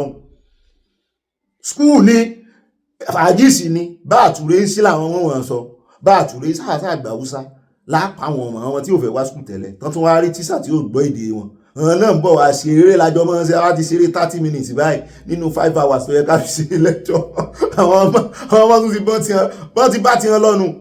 Principal ló ń ṣe gbogbo iṣẹ́ wa yóò wọ kíláàsì tèmi òní yóò kọ́ àwọn ọmọ díẹ̀ yóò tún wọ kíláàsì tọ̀hún yóò kọ́ ọmọ yóò kọ́ àwọn akọ́pà náà yóò mọ̀ dọ́gbọ́ ọkọ̀ aláwùsá àbẹ́ àti gbọ́ ní ẹjẹ́ kó ń bẹ́jàre Ọlọ́run sàkó àwọn ọmọ ìyọ̀ 74 nù wọn lọ́lọ́run kò yọ ẹjẹ́ wá lọ tààràtàrà sínú ìrìn tí wọ́n tẹ̀lé à ń lọ sọ́dọ̀ bọ̀dà Délé Fárótìmí wọ́n sọ̀rọ̀ kan láìpẹ́ tí gbogbo apàtẹ́wọ́ fún wọn lórí ọ̀rọ̀ genocide wọ́n tún ti wá sọ mí ìbámu bá rí bọ̀dà tán tẹ́wọ́ pẹ́ẹ́pẹ́ẹ́pẹ́ ẹ jẹ́ kí gbogbo wa fọwọ́sowọ́pọ̀ ẹ jẹ́ ká parapọ̀ inú kọ́kọ́ bí mi sùúrù lọ báyìí èyí náà fẹ́ wẹ̀ jẹ́ àgbọ̀ tí kínkínní nínú ọ̀rọ̀ wọn ká wá padà sọ̀rọ̀ lé lórí. When I say it is time, I am saying it is time to organize to end this madness. To do so in a non-violent fashion. To do so, setting out clearly a way for all of us to come together, because without organizing, we'll become a mob. A mob is easily defeated. But if we organize ourselves across the 774 local governments of Nigeria, and Nigerian victims are to be found everywhere in Nigeria, the biggest problem we've had is an inability to synergize and to organize ourselves. It is time to organize. It is time to begin to look beyond all the things that have divided us. Because if we do not organize, if we continue agonizing, this system will collapse and we will be the collateral damage. America cares nothing about me and you. Neither do the religious rulers of this country. The politicians care nothing. If we are going to survive the implosion that is almost certain to come, it will be because we found common purpose. In the absence of common purpose, I need us to remember, we are lacking in national institutions that can preserve this country by the time the coming implosions come. It is only the victims uniting that can hold this country together. Everything that hails the Hausa man, hails the Igbo man, he hails the Yoruba man, hails the Ijaw man. The only thing that unites Nigerians are our sufferings. And surely it shouldn't be too difficult for us to find common purpose in the midst of what has happened to all of us.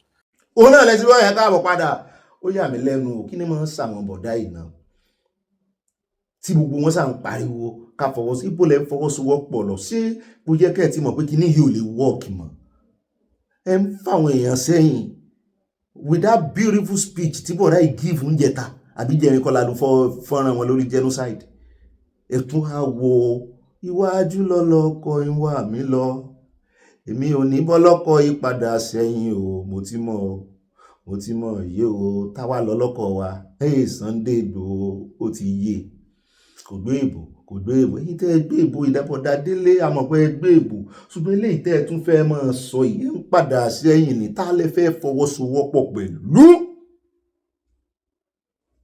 náà ẹranko yìí tán tí ìgbà pọ́n ṣe àwọn sẹ́wà tán sì ń lẹ́nu. yẹn tún fìlà mi ṣe kó má jábọ́ ibi kọ́ ni ò ní jábọ́ torí ọ̀rọ̀ bọ̀dà délé. ẹ jẹ́ àkó ń bẹ̀ eléyìí ni ó tún wá mú wa dé ọ̀dọ̀ ìkànnú àwọn ọmọ ilẹ̀ haúsá náà tó náà ganu sí mike Abba Ahmed nǹkankan tí mo kàn láìkì inú ọ̀rọ̀ tó náà sọ tóró náà ń pè fún ìpè àlàáfíà ni nǹkankan tí mo kàn láìkì inú ọ̀rọ̀ tó fẹ́ sọ náà ni wípé nǹkan tó rọra ṣẹlẹ̀ yìí láàrin kìrìsìtẹ́nì àti mùsùlùmí pé tí ìjọba bá fi play politics tán sweep under the carpet tán ní kò sáriwo mọ́ ó ti lọ náà nìyẹn. Ó ní tó bá máa padà dé kò sì ní pẹ́ ó ní yóò dirú dìgbà ni ó ní this is the time tó yẹ kán pe conference mo ní alẹ́ òun wa ọkọ̀ ìpadà sẹ́yìn ni ẹ jẹ́ àtúndọ́ díẹ̀ nú ọ̀rọ̀ tiẹ̀ náà ká tó sọ̀rọ̀ lé lórí. Too many things have happened in the recent period that suggests to me, and I'm sure to other Nigerians as well, that it really is time for us to talk, and I mean real talk. The last few days have shown just how delicate and fragile our unity as a people are. The fact that we exist as a country of Muslims and Christians and people who are not either. We have many ethnic groups, we have regional issues, we have local issues. On its own is not a problem.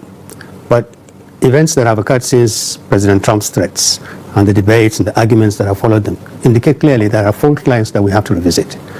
It is not comforting as a country to keep sweeping problems that we have under the table, under the carpet.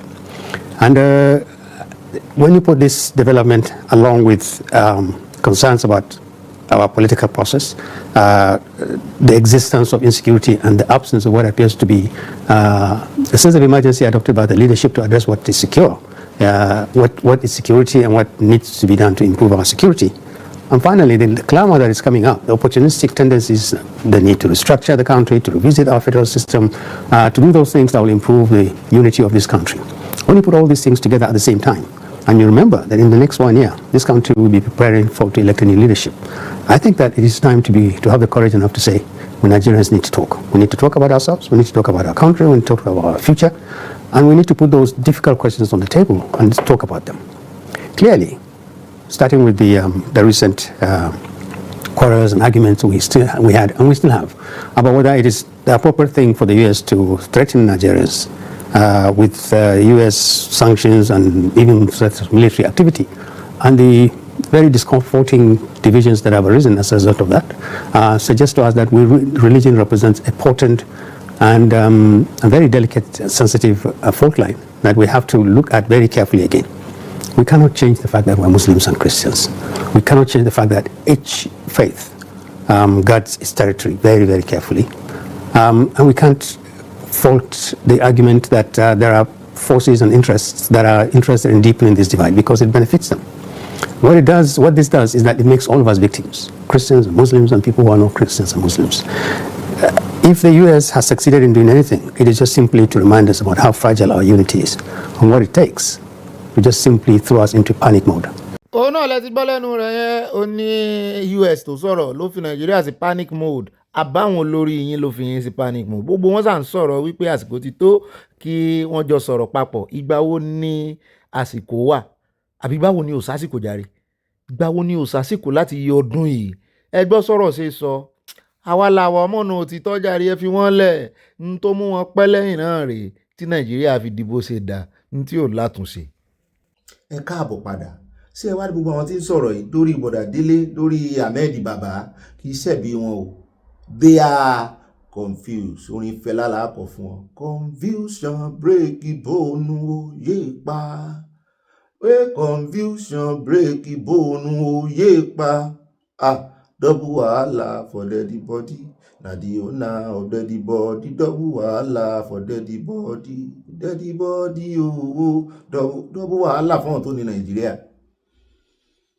bẹ́ẹ̀ náà náà Fúlàní náà gbóhùn sókè wọ́n láwọn ò ní forgive Amúpìtàn náà wá lọ ń kọ story wọ́n ní gbogbo ọ̀rọ̀ tàmúpìtàn sọ báàrẹ Tinubu ò bá lè sáàkì ẹ̀ ní ṣé lórí ọ̀rọ̀ INEC tán èèyàn sí lámúpìtàn fi sọ̀rọ̀ ni ṣé bí bàbá ti kọ rìpọ́ọ̀tù ẹ̀ sẹ́yìn ìbá àwọn Nàìjíríà náà tún lè kàn wípé gbogbo ohun tí ó bá jẹ́ káwọn èèyàn mọ̀ wípé Fúlàní ìsara wàṣẹ́ wọn sínú ìran Nàìjíríà tó ń rìn wá nìyẹn wọ́n wá gbalẹ̀ màwúsá lọ́wọ́ ni pé bàbá kan sọ̀rọ̀ lórí rìpọ́ọ̀tù ni kò ní nǹkan kan ṣe pẹ̀lú post INEC tàn fún lè yọ hàn àti tòjébó lóòsà lọ́wọ́ kó bá bẹ́ẹ̀nì tí ó bọ̀ ẹ̀rù ń bà wọ́n báyìí wípé ẹni tó ṣe báyìí kọ rìpọ́ọ̀tù lọ́jọ́ sí tó tún wá jó lórí INEC pé yóò fi àjà wọn gbà dìbò mú ní ìyá ó jẹyìn jẹ banza àyà jẹ bàbá ńlá bàbá àyà ẹ̀yin dẹ̀ ti mọ̀ nǹkan kan sára Nàìjíríà ó dùn wọ́n gan o Professor Amúpìtàn ó dùn ọ̀rọ̀ tí bàbá sọ rìpọ́ọ̀tù tí Professor Amúpìtàn kọ lọ́jọ́ sí ó dùn wọ́n gan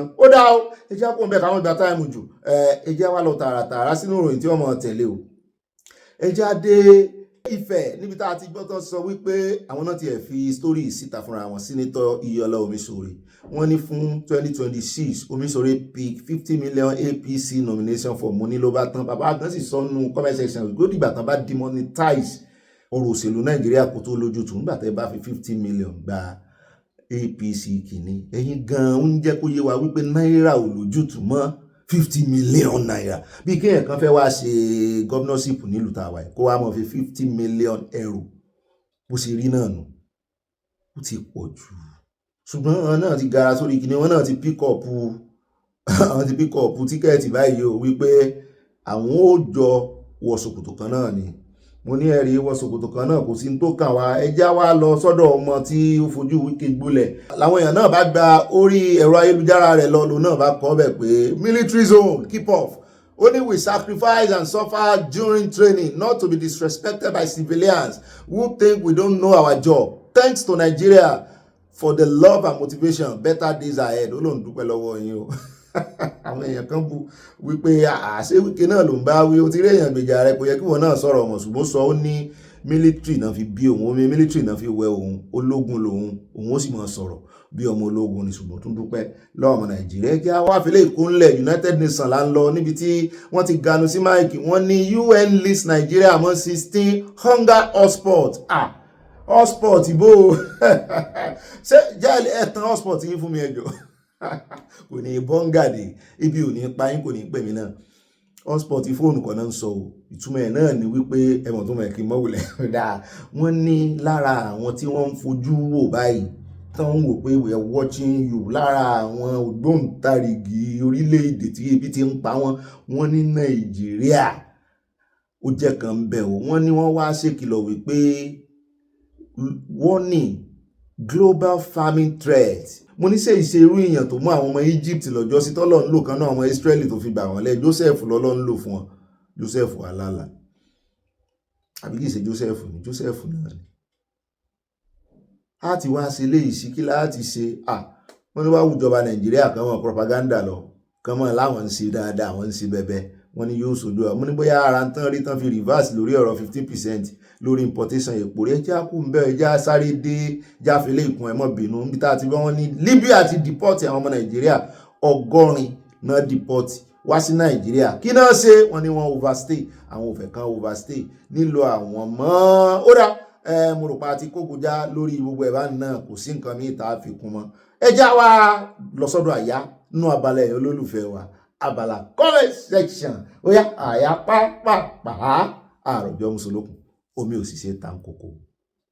mo máa tún kí ẹ̀yin olólùwà káàbọ̀ sínú abala yín abala comment section àtìmọ́ mi mú Tọ́lání Martins wọ́n ní àwọn ogun ọ̀run máa lu arákùnrin yẹn kiri ní o kàn máa lù káàkiri ọ̀rọ̀ rẹ̀ kò ní lójútùú fún irọ́ tí ó wá pa yẹn o mọ́ olóyè Sunday Ìgbòho àti àwọn tí wọ́n rán ní iṣẹ́ lágbára Ọlọ́run aṣẹ́gun kò yí padà yóò jẹ ìyà yóò tún yà jẹ bó ṣe wà ní kékeré ló sì rí ẹ jẹ́ á lọ tààràtààrà sí ọ̀dọ̀ àti Fẹ́mi Bọ́sẹ̀dé ibà Fẹ́mi lóye dókítà ni wọ́n ní ibà vaccine mo rántí o ẹ ti sọ̀rọ̀ rí o àyà so rántí vaccine bẹ́ẹ̀ ni fáwọn òpùrọ̀ olóṣèlú ó ti bẹ̀rẹ̀ iṣẹ́ lára bàbá láyé wọ́n ti fẹ́ máa sòótọ́ tí Reno bá gbára àbí òun náà bẹ̀rẹ̀ sí ní sòótọ́ tó bá gba abẹ́rẹ́ yẹn òkè pàtẹ́wọ́ fún vaccine mi àyà ẹ bá ń pàtẹ́wọ́ fún vaccine wọn Ìbà Fẹ́mi Lóyè from MD USA. Abẹ́rí àwọn dókítà ń wà bẹ́ẹ̀ náà ni báàmí Martins Adébọ̀wálé wọ́n ní obì iṣẹ́ rí wípé iwájú orí wọn ṣe dúdú ni ọpọlọ rẹ̀ ṣe dúdú.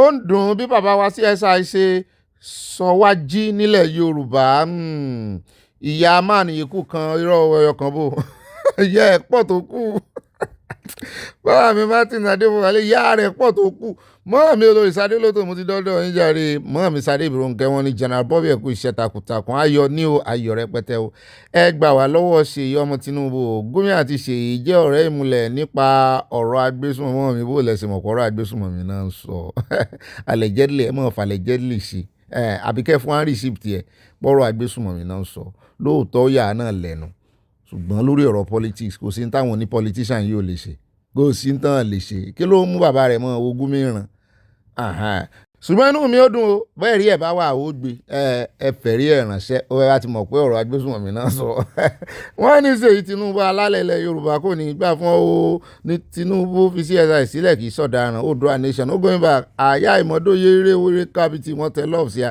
àti nǹkan panu wọn ṣe ìka méjì sókè bíi ti bàbá wa ṣe ìjàwó lọ́wọ́ at Sali Bakari wọn ní Ọ̀gbẹ́ni Bobby good PM perhaps Baba Tinubu sent a message to Wike maybe about the army land President Student Union parọ́ láyà òpùrọ́ wọn ní pants on fire there was no ìpànìyàn in Sunday Igboho agitation no killing does it mean the Muslim guy is telling the truth about their deeds à ń retí káwọn mùsùlùmí wá sọ fún wa torí ọ̀pọ̀lọpọ̀ àwọn oníwàásí ìgbàlódé yìí ọ̀pọ̀lọpọ̀ wọn faramọ́ pé wọ́n ní kan pa ẹni tó bá sọ̀rọ̀ sí mọ̀mọ́ bẹ́ẹ̀ náà ni at Megola wọ́n ní wow these people can lie CSI was never a violent man if not for him they would have perfected their evil plans ẹ kú iṣẹ́ takuntakun yìí o Ọ̀gbẹ́ni Bobby tíatíá wọ́n tẹ lọ́ọ̀sì àti nǹkan pàánù ibà ọmọ Fúlàní nínú ń bí wọn pé wọ́n ráyè penetrate sílẹ̀ Yorùbá kọ́tì ẹni Ọlọ́run dá tí ò ṣe farawé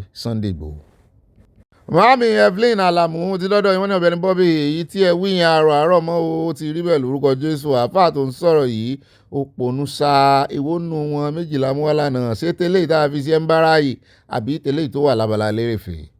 at Olúyọmí Olúwọlé bá mi dáadáa wọ́n ní Comrade Bobby ṣàlàáfíà ní o bẹ́ẹ̀ ni àlàáfíà làwà o ẹ̀yin náà ń kọ́ I'm disappointed on this eye service to this Navy guy giving him jeep. Yerima is not the only Navy there. Bá mi gbọ́ròyìn débi tá a ti sọ ibi tí Àtìkù fúnra rẹ̀ ti jáde tó ní irọ́ náà pamọ́ òun fún ní jíìpù kò fún jíìpù àwọn èèyàn ló gbé ìròyìn fó gànà.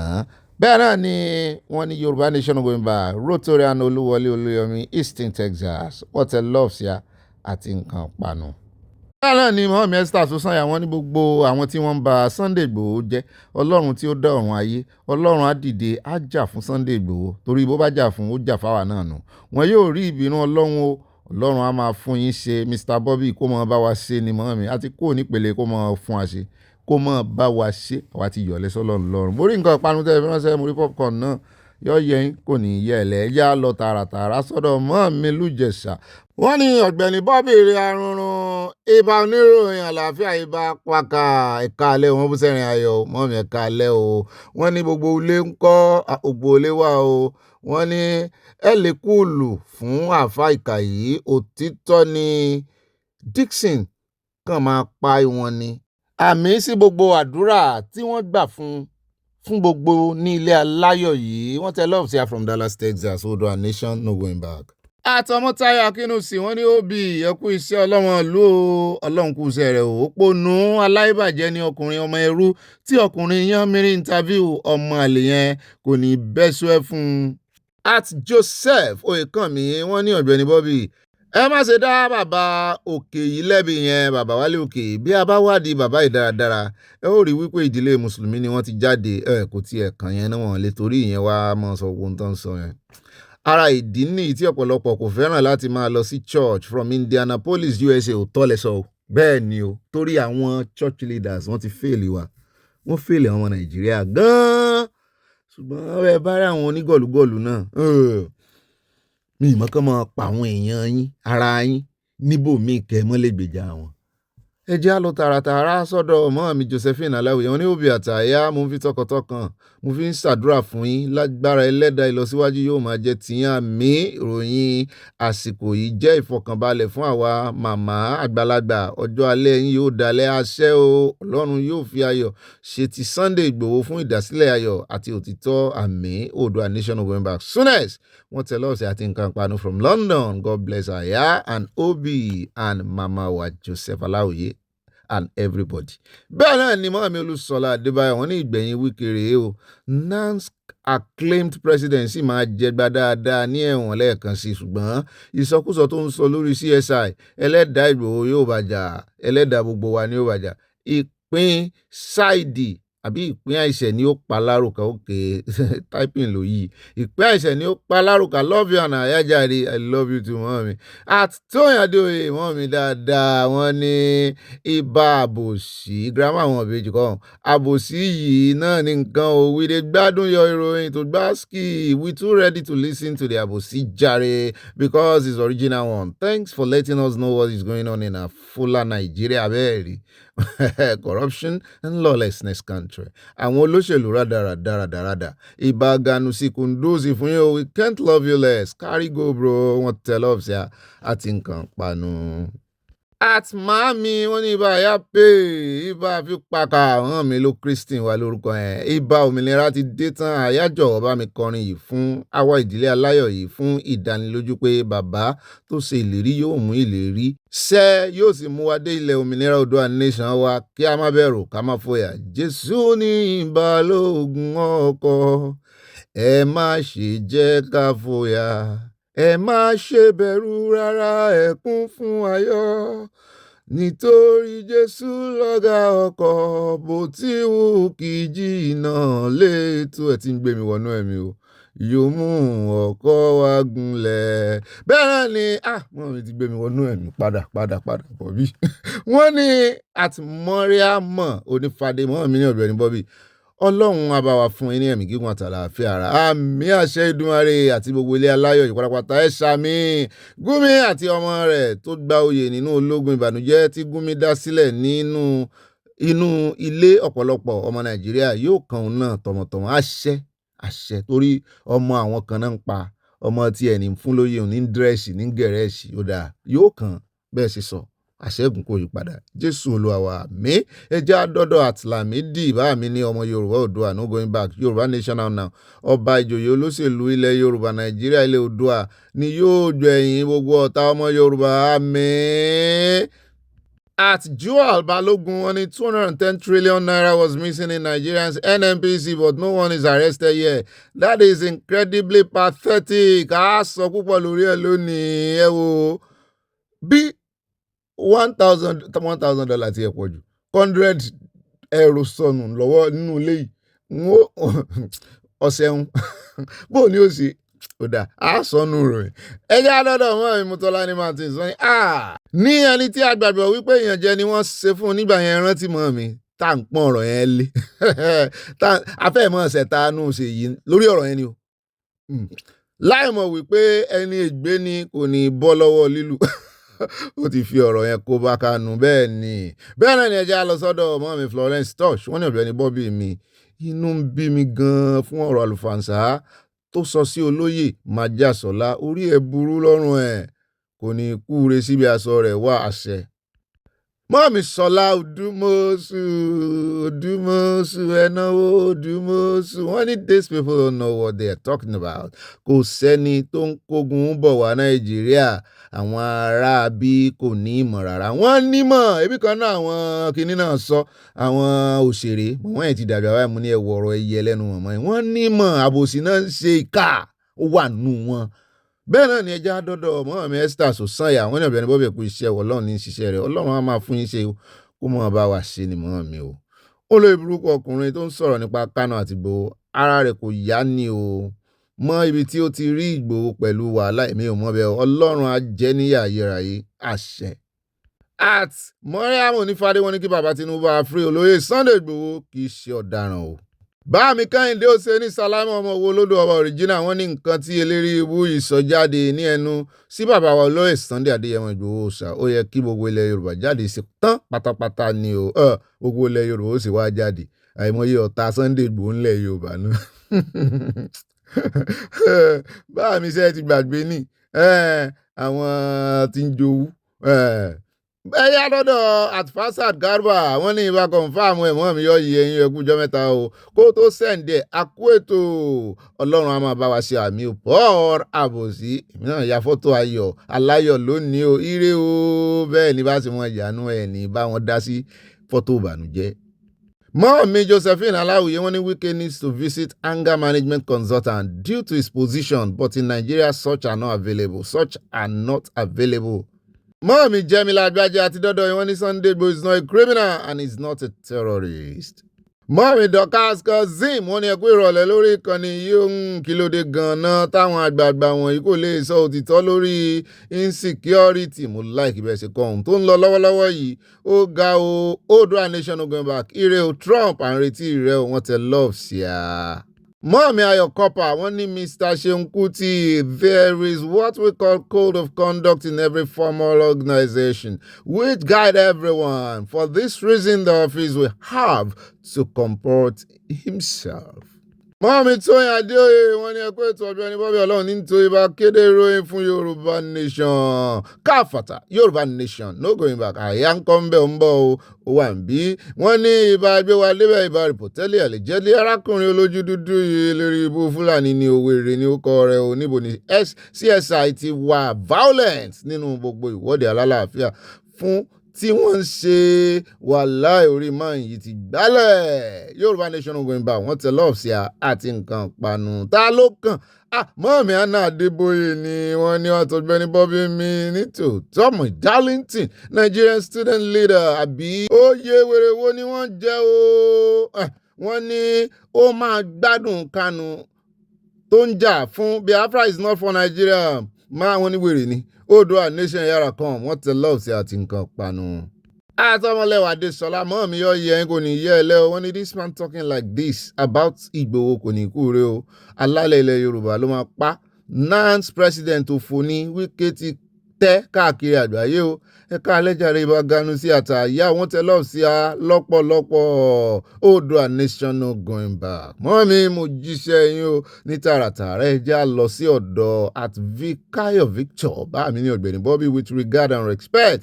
Nigeria should demonetize voting. People to political power, nomination and contestant fee should be minimal. Ṣebí kan nù wọn nífẹ̀ẹ́ Omiṣore ó ṣe lọ san 50 million naira ní fún tíkẹ́ẹ̀tì governorship. Wike will soon receive public disgrace. Ó ti bẹ̀rẹ̀ náà nù. Yorùbá Republic hear the voice of God and come to stay. Wọ́n tẹ lọ́ọ̀sì àti nǹkan panu Republic lẹ́yìn lò ó dáa ó ń lọ náà nù. Bẹ́ẹ̀ náà ni mọ́ọ̀mí Fúnmilọ́lá Bello ṣé ìṣàṣe àwọn dry ṣá torí Republic wà ní oko wọn náà. Wọ́n náà Ọ̀gbẹ́ni Bobby ibà má jẹ́ kó dùn mí. Ẹ̀ka náà mọ̀ sí tiwọn àbí gbogbo ẹ̀ ó ṣe yóò jọ lójútùú ni. Wọ́n ní ibà má jẹ́ kó bàjẹ́ ibà ọkọ̀ àwa 16 abaniláyọ̀jẹ́ kò ní báyìí láyọ̀jẹ́ pẹ̀lú àṣẹ Ìdùmarè àmì ò mọ́ mi inú Bíbélì tẹ́tí rè wọ́n má dúrà yìí tí ì fi hàn mí o àwọn àdúrà gbàǹkọ̀ kóńgbà óbì adùn ló máa gbẹ̀yìn ayé yín àti gbogbo àwa ìdílé aláyọ̀ yìí àṣẹ Ìdùmarè. àyà wọn ní kí ọ love you we love you too bá mi Rábì Ọlọ́pàdé wọ́n ní ẹlẹ́rù ní kó gbé o wọ́n ní don't expect President Trump until you start it. Mọ́ọ̀mí Olúṣọlá Adébáyọ̀ wọ́n ní ká ní Ọbásanjọ́ pé lóòótọ́ ọ̀rọ̀ burúkú ni bàbá máa fi ba ayé rẹ̀ jẹ́ wọ́n kú lè sọ̀rọ̀ sí kó mọ̀ wá sọ́ńtà alábòsí olóhùn kọ̀ǹkọ̀ kórè mọ́ mu epo pupa. At Síkírù Olúwaṣẹ́gun bá mi ní àwọn eléré ibú alákatakítí ẹranko tí wọ́n dáṣọ èèyàn bóra wọ́n pọ̀ nílẹ̀ Yorùbá o àwọn ọmọ àlè gbogbo Ògún ló máa pa gbogbo wọn pẹ̀lú àṣẹ Èdùmàrè ẹ jẹ́ kí ìyà jẹ wọ́n láyé náà bá mi nǹkan jù. Mọ́ọ̀mí Táwà Kálítù mo bọ́ Ọlọ́run dúró Táwà Kálítù at Táwà Kálítù Àbíkẹ́ wọ́n ní Ọ̀gbẹ́ni Bobby ẹ kú ètò Ọlọ́run ní tò Ọlọ́run yóò máa bá wa ṣe ẹ bá mi ká àyà o láti California àyà wọ́n ní kí ọ. At Bami Bolaji Bentai, wọ́n ní wèrè pọ̀ nínú àwọn alákatakítí yẹn Ọ̀gbẹ́ni Bobby under no comments ló yẹ kí ọ̀rọ̀ ẹ̀ wà kò wọ́ ti táìmù wa ẹ mọ́ bínú ó dá bá a ṣe ń fi ẹ̀yẹ wọn hàn fàráyé. Donald Trump will come by God's grace and wipe all the terrorists that's hiding under religious away, including their Boko Boko and ISWAP away àtàwọn sponsor wọn. Àṣẹ́gun bẹ́ẹ̀ náà ni mọ́ọ̀mí Mabel Akínbọ̀bọ̀lá ikújọ́ mẹ́ta o wọ́n ní God Almighty will deal with you people saying nonsense about Igboho. Whatever anyone wants for Sunday Igboho will be their portion. Amen. Of that person, the fear of Igboho and God is what Yoruba states are enjoying. Ẹ kú iṣẹ́ jàre ẹ̀yin ènìyàn tèmi Ọ̀gbẹ́ni Bobby Àtàyà mọ́ọ̀mí yọ iye yín àmì ìsìn o ẹ mọ́ bínú pa àbèrè yín. Báàmí òkè ńlá Adédọ̀tun wọn ní Ọ̀gbẹ́ni Bobby Olúkúmi ń ṣe ni ọmọ Fẹlá yẹn kàn ń jàǹbalẹ̀ ẹnu lásán ni kí ló dé tó ń wọ̀ ṣin bí ọbẹ̀ inú saucepan nígbà tí àwọn ọlọ́pàá mú dé pàǹtí. Lẹ́yìn tó gbá kan nínú wọn létí o talk is cheap àfẹnuwa mọ́tò kan kì í jáàmù ó lè jáàmù lójú àlá o ẹ̀sùn kírun jàre ẹ mọ́dà sí ń lóhùn. Bẹ́ẹ̀ náà ni ẹja lọ tààràtààrà sí ọ̀dọ̀ Mọ́hàmí Dorcas Odolúwatúnmiṣe o láti Providence, Rhode Island ni. Wọ́n ní ẹ rántí pé Ṣeun ti gbá etí ọlọ́pàá tí wọ́n tì mọ́lé àwọn mẹ̀kúnnù ní ọlọ́pàá máa ń halẹ̀ mọ́ ní Nàìjíríà. Mi ò rí sójà USA kí wọ́n máa rìn àrìnjàbàtà bíi ti Nàìjíríà. Fúlàní àti Ìgbò kò nífẹ̀ẹ́ Yorùbá bẹ́ẹ̀ ni torí Kánú Tinubu kò ṣètú CSI sílẹ̀ Ọlọ́run ti tú lẹ̀ from Providence, Rhode Island. Ohun tó ń ṣẹlẹ̀ nìyẹn tán fi fawọ́ aago sẹ́yìn lọ́wọ́ bàbá in fact mọ́ mi yọ̀ọ̀dà fún yín ẹ rí kedere ni kán mọ̀ sọ pé ẹ tún wá fẹ́ kórè èèmù abẹ́ ń ṣe èrè ni. Báàmí Ọládéwálé wọn ní ǹjẹ́ mọ̀ wípé lówelówe là ń lò lọ àgírí bọ́lọ́gbọ́n ni yóò ju ọ̀mọ̀ràn ló mọ̀ díẹ̀ ọ̀lẹ àfàjò kúkú ni àwọn ọ̀bà ìjẹ́ wọ̀nyí. Ọjọ́ tí a bá jí kúrò nínú oorun iṣẹ́ ọ̀hún yá ní fìtínátì dópin ní ayé ọmọ Nàìjíríà. At Stella Ògúnbànjọ mọ́ọ̀mí ọ̀yẹ̀yìn wọ́n ní bí irọ́ bá lọ ní 20 ọdún àwo tí ẹ̀ nígbà kí irọ́ lọ f20 ọdún ó ti pẹ́ jù mọ́ọ̀mí kí làwo olódodo ń wò. Wọ́n ní ọjọ́ kan ṣoṣo ni òótọ́ yóò bá ṣé ó tán tàbí kò tán òtítọ́ ló máa lékè irọ́ lórí bí wọ́n ṣe ń pa àwọn onígbàgbọ́ ní ìlú Nàìjíríà. Àṣírí tú náà kò ní bò àṣírí wọn ò ní bò ẹ̀kọ́jú ẹ̀san tètè wá tẹ̀lé. At Mọ́ọ̀mí Agnes Ṣẹlẹ̀ wọ́n ní that speaker should keep quiet. He's telling lies about Sunday Adéyẹmọ Ìgbòho ṣá. Mọ́ọ̀mí Olúfúnkẹ́ Bájímọ́lú mo ti ń retí yín o wọ́n ní ó bí Trump ti bí Tinubu wípé owó tó ẹ̀ǹbẹ̀sù ńkọ́ níbo ló wà. Trump ń bọ̀ wá bá àwọn tẹ́rọ́rìsì ni. Barrister Darlington sọ ohun tí Gumi jẹ́ àti àwọn tó kù rẹ̀ ọ̀nkú ni OBJ sọ fún kó fi Gbénga Daniel jẹ gómìnà. 5 ni ọ̀nkú ní níbò tí Gbénga Daniel sì fẹ́ pamọ́ mi assistant tú yìí ẹ fi receipt ẹ̀ ránṣẹ́ o. Bẹ́ẹ̀ náà ni at Mọ́ọ̀mí Ray Scott Adigun Alájà mo ti dọ́dọ̀ kílẹ̀ nílé. Wọ́n ní fún pé ó dárúkọ Ìgbòho lásán kò ní bẹ́sù ẹ fún gbogbo yín o ẹ ní kú síbi aṣọ yín wà ẹ̀yìn wìrì eléri ìbúra dáradára kò ní rágbá fún gbogbo ìran yìí Mọ́ọ̀mí àwọn tí ń dọ́dún wọn ṣépè lórí ìkànnì ṣùgbọ́n ó tọ́ fún ara bíi wọ́n ń pín irọ́ kiri nípa Sunday Ìgbòho ẹ̀yin ìran Gumi oríire ayé àti ọ̀run kò ní kàn yín láéláé tọmọtọmọ àmì àṣẹ Mọ́ṣá àlá àmì àṣẹ Mọ́ọ̀mí ẹja àfihàn báwọn ẹ mọ̀ sí pé wọn ìtẹ̀sẹ̀ iná àràárọ̀ mọ́. Wọ́n ní tí ẹ bá tún kàn mí níbi tí ń dùn mí o ẹ̀yin ọmọ ọ̀lẹ àtọ̀rìn wá ọmọ tó ń fẹ́ bógun jẹ́ kò ní yẹ yín o ẹ ti kan mọ̀mọ́ mi níbi èèwọ̀ wọn kò sì ní bẹ́sù ẹ fún yín bọ́n ṣe sọ náà ni. At Ọmọ́táyọ̀ Akínúsì wọ́n ní ó bí mo nígbàgbọ́ pé gbogbo àwọn ọba àti ìjòyè ilẹ̀ Yorùbá ti gbàgbé ohun tí ó ṣẹlẹ̀ sí Àfọ̀njá ní Ìlọrin. Mo gbàgbọ́ wípé àwọn Fúlàní ọmọ àlè wọ̀nyí máa fàbọ̀ sórí àwọn ọba àti ìjòyè wọ̀nyí. A bá wọn dé ìdájọ́ wọn mọ́kúlà bí wọ́n ṣe máa ń wòran láì dá sí bí wọ́n ṣe ń pa àwọn èèyàn nípakúpa ọjọ́ ń bọ̀ lólúwàwí. Inú kúlà ayé àtijọ́ ni ẹ bá ń dé mọ́ o kì í ṣe kúlà ìgbàlódé o. Bẹ́ẹ̀ náà ni at Evelyn Alamu mọ́ mi ní gbogbo irọ́ tí olúkúlùkù wọn ń pamọ́ Ìgbòho ẹlẹ́dàá Ìgbòho ló máa bí wọn lórúkọ Jésù. At Jẹ́mílà Gbájé mọ́ mi ní olóṣèlú ní gbogbo àwọn aṣíwájú Kristẹni Nàìjíríà òun ni kò jẹ́ kí wọ́n sọ́pọ́ọ̀tì Trump. Ẹ káàbọ̀ padà ẹ fẹ́ ká mi mo ṣe jẹ chicken kan tán bí ni dídín wọ́n fata súẹ́súẹ́ ká sì mọ òyò aláta súẹ́súẹ́ adùn mámọ́dẹ morin ni mò ń kọ o yálùmọ́ ó dá o lóní yálùmọ́ ẹ wá nǹkan jókòó lé ẹ wá nǹkan olómi tútù gbogbo tó bá dé gbogbo tó bá wà ní àrọ́wọ́tó yín náà nìkan náà fi ṣe ìgbádùn kí wọn á mọ gbé yín débẹ̀ gbogbo ibi tí mo ti ṣèlérí pé wọn ó gbé yín dé yín bá gbé wọn débẹ̀ òye tẹ́ fi mí jẹ náà ní àìfẹ́ èèyàn joyè àwòdì kọ́mọ lè gbẹ̀dí ó yá báyìí ẹ bá pín kó dọ́dọ̀ àwọn olólùfẹ́ wa alákọ̀ọ́kọ́ ń bẹ̀ ẹ jẹ́ á lọ sí ọ̀dọ̀ arákùnrin tó dárúkọ ìlú kan tó ń pè ní Múbí fún wa ó ní n tójú àwọn rí lọ́wọ́ àwọn Boko Haram ó ní gbogbo àwọn sá lọ ẹ̀sìn ní òsì genocide ó ní tẹ́ ẹ bá ti ń gbọ́ genocide tí ò dùn dáadáa létí yín ó ní bẹ́ẹ̀ ń gbóhùn erin tẹ́ ẹ̀ mú ohun erin ó ní ẹ̀ ń gbóhùn ọ̀sà ẹlẹ́ẹ̀mú ohun rẹ̀ ṣẹ́ ẹ̀ jí ọlọ́bẹ ní wípé ẹ wá gbọ́ testimony òun wọ́n ti gba ìlú yẹn mọ́ àwọn lọ́wọ́ àwọn Boko Haram ló wà bẹ́ẹ̀ bọ́n ṣe ń sọ̀rọ̀ kí wàá nìtumọ̀ genocide tẹ́ ẹ̀ bá mọ theory ẹ wá gbọ́ practical ẹ jẹ́ àkàn ló bí 2-3 minutes lọ́dọ̀ rẹ̀ ànípẹ́. As a result of insecurity, at one point in time in this country, in around 2014, my hometown was sacked. The name of the town, Mubi, was changed. My aged father trekked 17 kilometers to go to Cameroon with his family to escape. So I am a living example of somebody that had really suffered this insecurity. And Prof spoke about 1914 and history. But how many of you here know that in history, I was not a Nigerian until February 1961. And I was growing up. There was a story that fascinated me a lot. And most of those that are my age and below must have heard that story several times. We read it in English, we read it in Hausa, we read it even in Fulfulde in very many languages. That there were some blind men who were trying to describe an elephant. I don't know how many of you can remember that story. That the blind men were to describe an elephant. So the one that came and held on the legs said an elephant is like a tree. The other person touched the body and said an elephant is like a wall. Another one touched the ear and said an elephant is like a mat. One of them held on the tail and said an elephant is like a rope. I'm starting from there. Today in Nigeria, we are all like the blind men trying to describe the elephant. If you ask 10 people to describe Nigeria to you, you will have 10 different views of this country. We've never been this divided in the manner we see our country since we came together.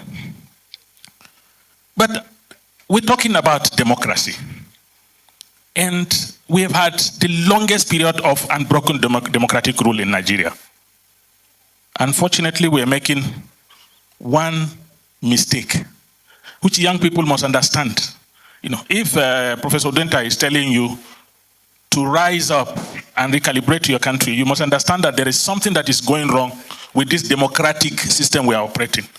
ó náà lẹ́tí gbọ́ ọ̀rọ̀ rẹ̀ yẹn ó sọ jù bẹ́ẹ̀ lọ ṣùgbọ́n ibi tá a fẹ́ mú lòun bẹ́ẹ̀ náà ni àbá wọn ní Múbí tó sọ wípé wọ́n sáàkì àwọn wọ́n lé gbogbo àwọn dànù wọ́n tiẹ̀ tún yí orúkọ ọbẹ̀ padà wọ́n ní kò jẹ́ Múbí mọ́. ọwọ́ Boko Haram náà sì bá ń bẹ̀ ẹ mọ̀ gbọ́ orílẹ̀-èdè tó jẹ́ wípé ó wà nínú constitution Nàìjíríà kò sí local government orúkọ rẹ̀ ò sí nínú constitution Nàìjíríà o ṣùgbọ́n wọ́n ní wọ́n yí eléyìí padà Múbí ẹ bá ń rí confam ẹ̀ ń ò gbàgbọ́ ó ga o. ṣùgbọ́n ẹ̀yà ni ọ̀gá mi ẹ confam ẹ̀ báyìí ayé ti lùjára the world is in our fingertips ẹ lọ sórí ẹ̀rọ ayélujára ẹ jẹ́ àyẹ̀wò ìgbà tí mo débẹ̀ mo rí i pé ìpínlẹ̀ Adamawa ló mọ̀ wá o wọ́n náà pè ní Múbí North àti Múbí South kí ló wá ṣẹlẹ̀ sí sanri néèmù ẹ̀ lóòótọ́ àbí fálásì ni bàbá yìí sọ ẹ̀jẹ̀ àwọn ohun tí Google sọ. Google news social media outlet said the city was renamed to Madinatul Islam, meaning City of Islam, by jihadist group Boko Haram in October 2014 when they captured the town under their control. In November 2014, the Nigerian army took back control of Múbí from Boko Haram. Adamawa State Governor Bala James Nijari said government forces had recaptured the town and Boko Haram. Some reports said Boko Haram had withdrawn from the town after looting people's goods and money to the hideout from the town, rather than as the result of direct fighting. However, Bala Nigeria's chief of staff, Chibudo Babi, told the BBC Hausa service that remnants of the group were flushed out of Mubi by the military. Ṣé ẹ rí pé oríṣiríṣi là ń gbọ́ bẹ́ẹ̀ bá tún wò sálẹ̀ massacre náà kọ sí. Ìtumọ̀ náà ni wípé wọ́n ti fojú wọn rí ń bẹ̀ dáadáa, wọ́n ti pa wọ́n ń bẹ̀ lẹ́yìn ìgbà tí Boko Haram take over. Ṣùgbọ́n aráàlú wọn rèé báyìí tó sòótọ́ fún wa pé wọ́n ṣèǹjì orúkọ rẹ̀. Oríṣiríṣi ìròyìn náà láwọn media outlet ti sọ. Sẹ́yìn náà gbọ́n tí bàbá yìí sọ. Torí bí ó bá dọ́là tán rà níbo la ti rí ròyìn bàbá yìí sọ àtúnṣiṣẹ́ ìwádìí wa. Ààrẹ Tinubu náà sì sọ lẹ́nu ọjọ́ mẹ́ta wọ́n ní bàbá gbéròyìn kàmọ́ gbéròyìn gidi ó tiẹ̀ ṣe kọ́tọ̀ tiwa ní bí kò dìgbà tán bá sọ fún wa orí òótọ́ làwà wà ń bí a sì mọ́ ṣiṣẹ́ ìwádìí. Ó dẹ̀ káàbọ̀ padà ẹja mọ̀ tẹ̀síwájú sunsun láyé gbà ẹja wa lọ tààràtààrà sínú ìròyìn tí wọ́n mọ̀ tẹ̀lé o ilé ìgbìmọ̀ asòfin là ń lọ lọ́dọ̀ ìkànnù ilé ìgbìmọ̀ asòfin Green Chamber ìkànnù wọn tá a rí fọ́nrán ẹ̀ lánàá tá a fi hàn yín tó lọ ń ya píkítọ̀ lẹ́gbẹ̀ẹ́ fúláwà tó ń ṣe báyìí tó ń ṣe pé yàmí túkàtúkà mọ́ ni wọn ya píkítọ̀ fúngbà tó wà kékeré tá a rò pé bóyá kàn lọ ṣe fàájì tá à ń bu pé wọn tún Nàìjíríà ṣe ó kó wọlé rìtà àṣé owó yín ni owó àbù náà rè fi ṣe ẹ̀gbọ́n àbù lálejò kì í ṣàbù náà fi ṣe lálejò lọ́wọ́ yìí àṣàrán wọn ń ṣẹ́ni pé ẹ̀rì wá investor wá ẹ̀rì báwọn investor sọ̀rọ̀ ló wá ń rè wá ló ráàyè mọ́ ya picture ló ń ṣe bíi múmíìnì tí ò fi gbogbo ara rómi mu fúnra ara rẹ̀ náà ló wá sọ nígbà tí gbàgbó ti pọ̀jù fún un pé wọ́n ń bú òun torí pé òun ya fọ́tò lẹ́gbẹ̀ẹ́ flower torí pé òun ṣe bí òun catwalk ẹjẹ́ agbọ́n tán rán lọ ṣe owó Nàìjíríà ni o. I want to actually assert my traditional authority and to let people know that I am a man of integrity. Mr. Speaker, honorable members, I thank you for giving me this opportunity. My attention, and I've realized my attention has also been drawn to a very viral video that went so viral in the Nigeria's media space. Mr. Speaker, this video, of course, to those who may not know the reasons behind it, sounded and appeared to be very strange. Mr. Speaker, I think I'm under moral obligation. I'm also under moral responsibility as a member of this great institution to provide some clarifications. Mr. Speaker, honorable members, I was in United Kingdom, London specifically, on an official assignment. I went to London, Mr. Speaker, along with some relevant government agencies on advocate to global oil operators to come and invest in Nigeria. It was a campaign outing on behalf of the Nigerian government. And I want to report to this House that the campaign was quite successful. We have been able to convince foreign and global investors that Nigeria is a safe haven for investment in the oil and gas sector. Mr. Speaker, most of the concerns investors had was that we have issues of legislation today, legislation tomorrow. And we were able to address them to understand that our legislation will always be in the national interest. And our legislation will be covered, most especially in the oil and gas sector, by the almighty PIA, the Petroleum Industry Act. Mr. Speaker, at the end of our official engagements, I decided to take it off onto a lighter mood. But beyond a lighter mood, Mr. Speaker, it was an action that was born out of a point of responsibility and protecting of my own political experience and my political position as a politician from my state. Mr. Speaker, I want to say on record that you all know that during the last elections, I came through a lot of stories, controversies, which were completely addressed through court processes. Today, I am bold to say that I don't stand any allegation of any case against anyone of whatever sort in any of the courts we have in Nigeria. I have my judgments right from the magistrate court to the state high court, to a federal high court in Kano, and to a federal high court in Abuja here, and to the appeal court. I'm as clean as every Nigerian. But so unfortunately, Mr. Speaker, because one is unfortunately coming from a state where politics is being played with bitterness, where politics is being played with a lot of anger, a lot of enmity, where politics sometimes is taken as a matter of do or die. Some people, and some of them in authority, public offices, went and conspired with some group of unprofessional lawyers in my state, only to carry petitions, Mr. Speaker, carried petitions to all of the foreign agencies, all foreign embassies in Nigeria, placing me in bad light and requesting foreign embassies in Nigeria not to allow me entry into their countries, not to allow me go on official assignment, not to allow me go even on holidays. They took this petition to all of the foreign agencies. Mr. Speaker, this is sad. If beyond local politics, someone will get out of his way to take a petition only to tarnish my image, my innocent image, to foreign embassies, Mr. Speaker, you can all understand from the disposition I was coming from. It was so boggart, it was so bored, and I was also touched. So in my own understanding, Mr. Speaker, and of course, as someone who has the experience of communication, I want to say without overemphasis that I am a graduate of mass communications with a first-class degree, and I also have a master's degree in public relations. And with this background, Nigerian people and my colleagues here should know I can have my own way, strategy, or approach to send signals. And it was for this reason, Mr. Speaker, when I had the opportunity to travel to Dubai, United Arab Emirates, only last week, I sent some signals. When I now got this opportunity to travel to United Kingdom, in London, of course, I was in London not for the first time. I have been in London for over 10, 15 times. I can remember only last 2 years I was in London with His Excellency, the former Deputy Speaker. I was in London with him. I can also remember 2, 3 years back, I was also in London and I jammed my former Deputy Speaker, Rabiu Konkoso. I met with him in London airport, he saw me. But this one became special, Mr. Speaker, because I had to give it back to my detractors. I wanted to do it in such a sarcastic way to let them know, oh, here is Ado Dogwa in London. Here is Ado Dogwa who has succeeded in beating down his detractors, no matter how high they want to beat. And Mr. Speaker, I want to say without any fear of contradiction, that out of moral conviction and out of attempt to actually defend the integrity of myself and this institution, and also the integrity of my family, I have decided to take this matter to court for just this attempt, even for the attempt, mere attempt to indict or to malign my name in the face of the world. This is something that is unacceptable. I know those who are behind it. I have their names. Some of them are lawyers, and I will take them up with the relevant agencies of lawyers that are in charge of disciplining unprofessional lawyers. And those of them who are in politics will go to court. I will not allow this campaign of calumny to continue. So, ó ti yarí o, ó mọ̀ ṣe o, Adódógwa London, Adódógwa òyìnbó ẹnu rẹ̀ sì clear o, ó gbìyànjú o, ṣùgbọ́n ó ní ní Kano, ó náà ń fojú òun hàn mọ̀ bó, ó náà ń fojú òun gbolẹ̀, òun ò sì ní wora òun níran, ó lóun fi sẹ́ndì signal sáwọn ọ̀tá òun ni. Bóun ti wọ London o, òun ti máa ń lọ tipẹ́, ṣùgbọ́n wò wá ní kán fẹ́ borúkọ ń jẹ́ pé wọ́n sẹ́ndì petition sí ọ̀pọ̀lọpọ̀ embassy pé òun ò gbọ́dọ̀ wọ̀lú, òun ò gbọ́dọ̀ lọ. Mo rí pẹ̀lú umbrella náà, sójú òun rọ̀ gan sá.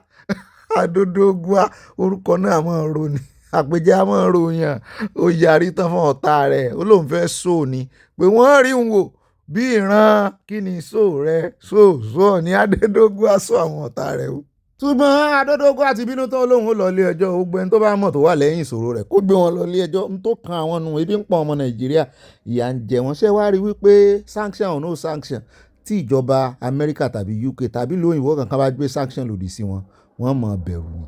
Sẹ́yìn náà ti rí àfẹ́gbà táìmù lórí ọ̀rọ̀ tiẹ̀ nítorí ìròyìn pọ̀ ńlẹ̀, ìròyìn tó ṣe dáadáa tó àfẹ́gbà táìmù, ṣùgbọ́n àkànfẹ́ kẹ́ ẹ rí báwọn olórí yín ṣe máa ń ná owó yín ni ẹ̀ o. Ó tún gbéra rẹ̀ síwájú kámẹ́rà, owó yín ni hòtẹ́ẹ̀lì tó ń dé sí, gbogbo tó bá béèrè pé èlò ló ná ń bẹ̀rùn, náírà ló mọ̀ change sí kìíní, kì í mọ̀ sí pé náírà ló change sí pound, kì í ṣe lọ́dọ̀ tèmi.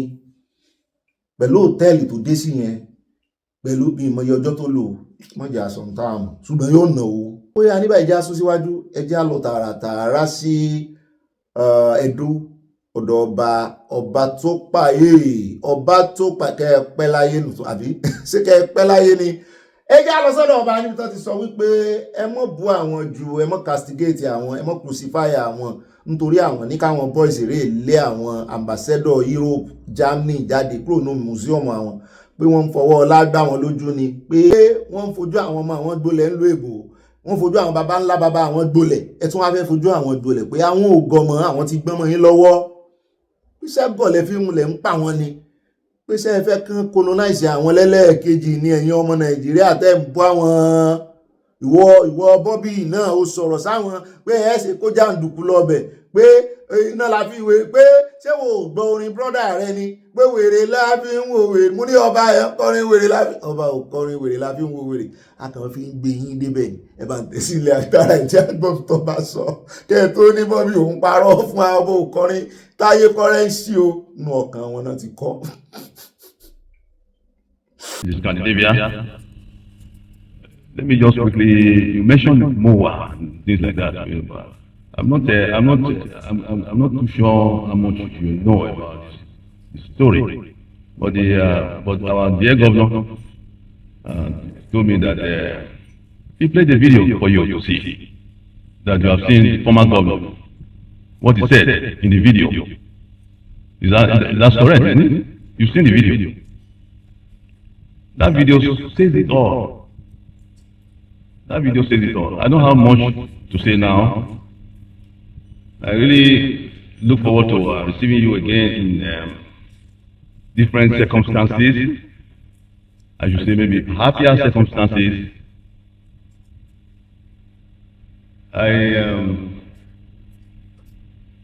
The museum mentioned more and all that.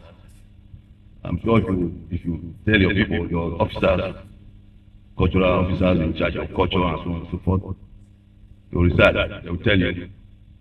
It started as Mowa. Then they changed its name to Mowa. Mowa means Edo Museum. But because of certain things,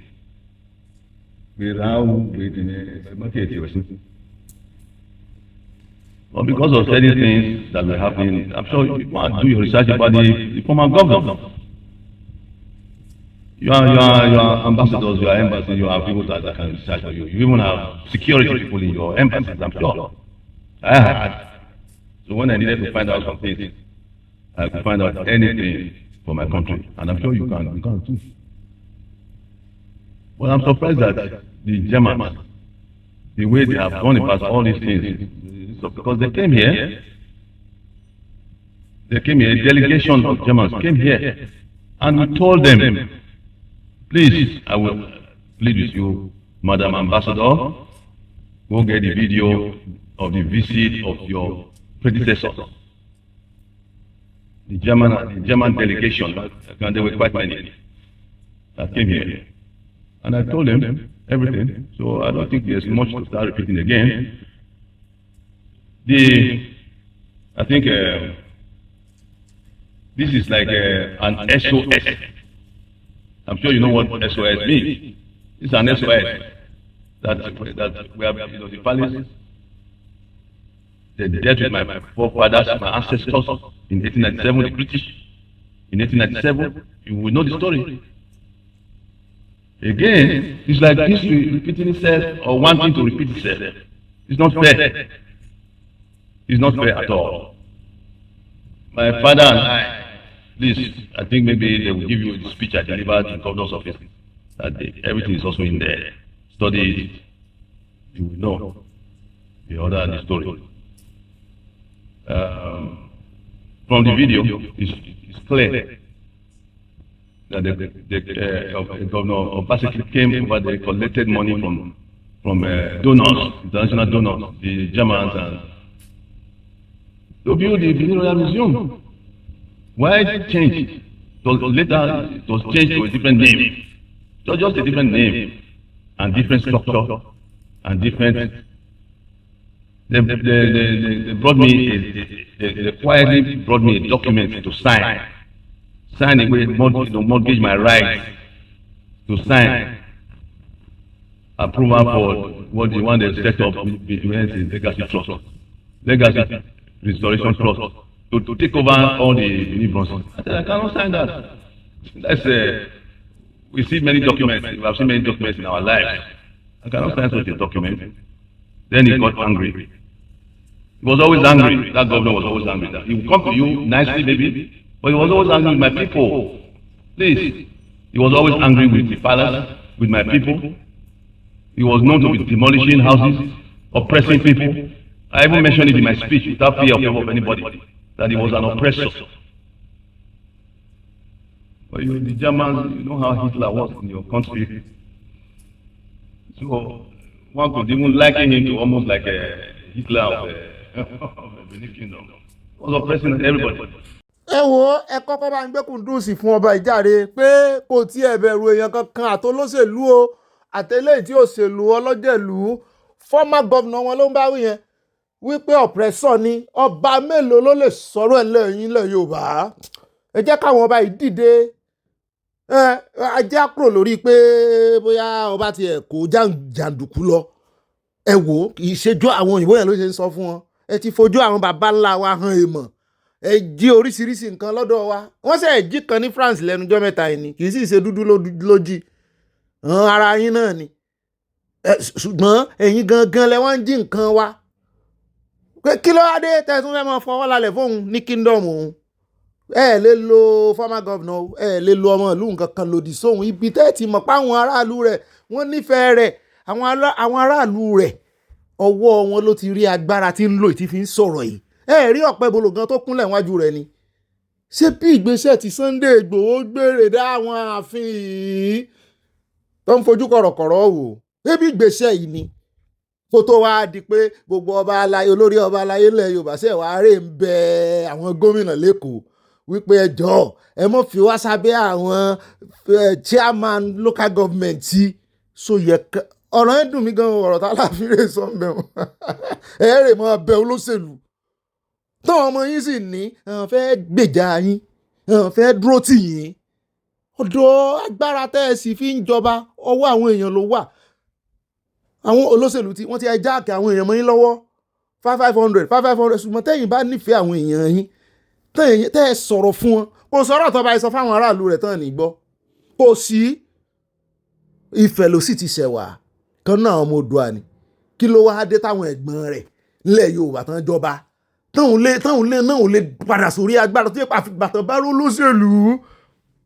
àfọwọ́ ìsá nìkan ṣé owó wà dọ́dọ̀ bàbá yìí náà ṣé gbogbo alágbọ́ sí ìṣẹ̀lẹ̀ tó ṣẹlẹ̀ láìpẹ́ yìí náà lórí ọ̀rọ̀ ìyálọ́jà general rí tí bàbá yìí náà fojú wọn rí pé ẹ bá ń ṣe kíní yín nílẹ̀ Yorùbá ẹ mọ̀ gbèdébi o ẹ mọ̀ gbèdébi nítorí wípé àwọn èèyàn rẹ̀ wọ́n gbà fún ọba tó wà pé mo tún ti gbàgbé ẹ jẹ́ káwọn ọba wa rè fi kọ́gbọ́n àwa náà fẹ́ káwọn ọba wa náà mọ̀ ṣe báyìí táà náà ká mọ̀ fojú àwọn olóṣèlú gbólẹ̀ ṣùgbọ́n àwọn ọba wa ilẹ̀ náà ń lé kiri ń talẹ̀ fún Chinese kiri ni gan wọ́n kún aninilára wọ́n fọwọ́ kún àwọn aninilára ọba rèé o.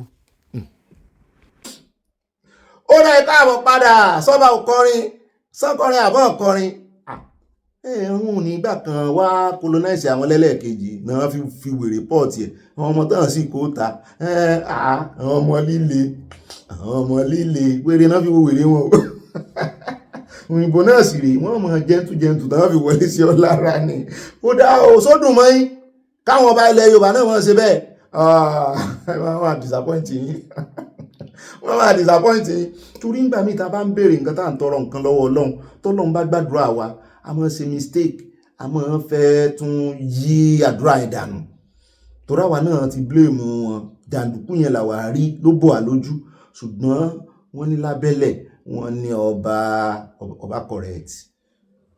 ẹ já wa lọ tààràtààrà sí ilé ìgbìmọ̀ asòfin yín o ká tó lọ sí ọ̀dọ̀ sí ọ̀mọ́lẹ̀ ẹ jẹ́ àkọ́kọ́ lọ sí ọ̀dọ̀ Uzo Kalu àtàwọn asọ̀mọ̀gbé rẹ̀ tó ń sọ̀rọ̀ nípa pé ó ti tá àkó báyìí òfin tán ti gbàgbé wọ́n ti gbé yẹ̀wò àbádòfin kan wà nílẹ̀ táwọn ò rí sí báwọn fẹ́ rí sí báyìí mo ní rí sí káàtù ẹ̀rí sí ẹ̀rí sí wọ́n láwọn fẹ́ ṣòfin lórí àwọn ọmọ iléeṣẹ́ ológun pé gìràgìrà wọn ti ń pọ̀ jù pé inú ìjọba alágbádá la wà pé gbogbo nǹkan náà sì fi gbọ́dọ̀ gbà fún ìjọba alágbádá sí ààrẹ Tinubu ò tọ́jú wọn tó ní kí ló wá dé tó jẹ́ pé tí ọ̀rọ̀ bá ti wá ṣe ọmọọṣẹ́ ológun àti civilian ẹ mọ̀ fọwọ́ lálẹ̀ pé bẹ́ẹ̀ bá ń ṣe báyìí fojú civilian gbolẹ̀ pé àwọn tẹ́ ẹ wá jọjọ́ ológun ń kọ́ bóyá kàn ṣe ẹ̀ṣẹ̀ kékeré ìkan ni mo rí lọ́jọ́ kan tán náà fi sínú ọmọọṣẹ́ ológun ni o wọ́n náà fi sí wọ́n sì wọ́n di ránkì wọn wọ́n máa dìmọ́tì wọn wọ́n náà fi sí gadroom nínú iléeṣẹ́ ológun kí ló ṣe mọ́ tó ṣe lóòótọ́ ṣùgbọ́n wọ́n ló ti lo ọdún kan ní gadroom tó dófàdíyà ni tó pààyàn ni ẹ sì mọ àwọn ọmọ náà wọ́n ṣe gàlégàlé mórí kan náà tó gbé kámẹ́rà sójú òkú ó sùn ẹ ń bá gba girlfriend òun ti ṣe training tán òkú ó sùn mo ní sí orientation náà tó orientation ẹranko ni mo kélé iṣẹ́ àwọn arábẹ̀ náà ní lọ́wọ́ wọn dí ẹrú o ṣùgbọ́n àyà ló wá ń sọ fún mi pé ṣé kì í ṣe nítorí ti ọ̀rọ̀ ti Wike àti Yerima tó ṣẹlẹ̀ yìí náà sì fẹ́ wá rántí pé sí òfin kan kù látijọ́ òfin náà rántí látijọ́ yìí wọ́n ní gbogbo tribe náà gbogbo court martial àsàríròpọ̀ náà jáde ń pariwo court martial Yerima court martial rẹ̀ wọ́n náà fẹ́ mọ́ mójútó ní ìsìn pé ó ń dàbí ẹni pé wọ́n ń dá sí ìjọba wọn pé àwọn ò fẹ́ kó rí bẹ́ẹ̀ gbogbo court martial tán bá ṣe kí ilé ẹjọ́ Nàìjíríà mọ̀ bọ́n mójútó mi àtàn yáyá gbójú ìsófin tẹ̀ ń halẹ̀ ẹ̀mọ́ náà rè ẹjẹ́ á gbọ́ bó ṣe lọ bá bá paradé ká tẹ̀ iwájú. Mr. President, my distinguished colleagues, this bill was read for the first time on this floor on Wednesday, 15th of May, 2025. The armed forces of Nigeria remain the cornerstone of our sovereignty and national security. They have stood gallantly in defense of our nation, from combating insurgency and terrorism to peacekeeping across Africa. However, the existing Armed Forces Act, rooted in a 1960s military decree, and last consolidated in 2004, no longer meets today's realities. The constitutional, operational, and global defense environment has evolved, but our military law has not kept pace. Constitutional alignment and human rights. The bill upholds the supremacy of the Constitution and integrates fair hearing and due process into military justice. It corrects such provision as Section 173, ensuring that administrative reports like boards of inquiry no longer serve as convictions without trial. 2. Child protection and international obligations. It prohibits enlistment of persons below 18 years, aligning Nigeria with the Child Rights Act and international humanitarian standards. 3. Clear chain of command. It enforces the President's constitutional authority as Commander-in-Chief while vesting day-to-day operational command in the Chief of Defense Staff, eliminating ambiguities and strengthening civilian oversight. 4. Modernized military justice. The bill redefines offenses, ensures proportionate punishment, and criminalizes undue command interference in court martial, guaranteeing independence and fairness within the system. 5. Legal empowerment and institutional efficiency. Qualified military lawyers will now be able to represent the armed forces in civil courts, reducing legal costs and delays. A dedicated litigation fund will support this. 6. Economic realism and morale.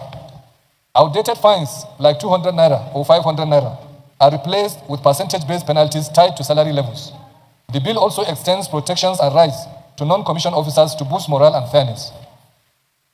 Many democracies, Mr. President, my distinguished colleagues, including the United States, United Kingdom, and South Africa, have modernized their military laws to ensure justice, accountability, and professionalism. Nigeria cannot afford to lag behind.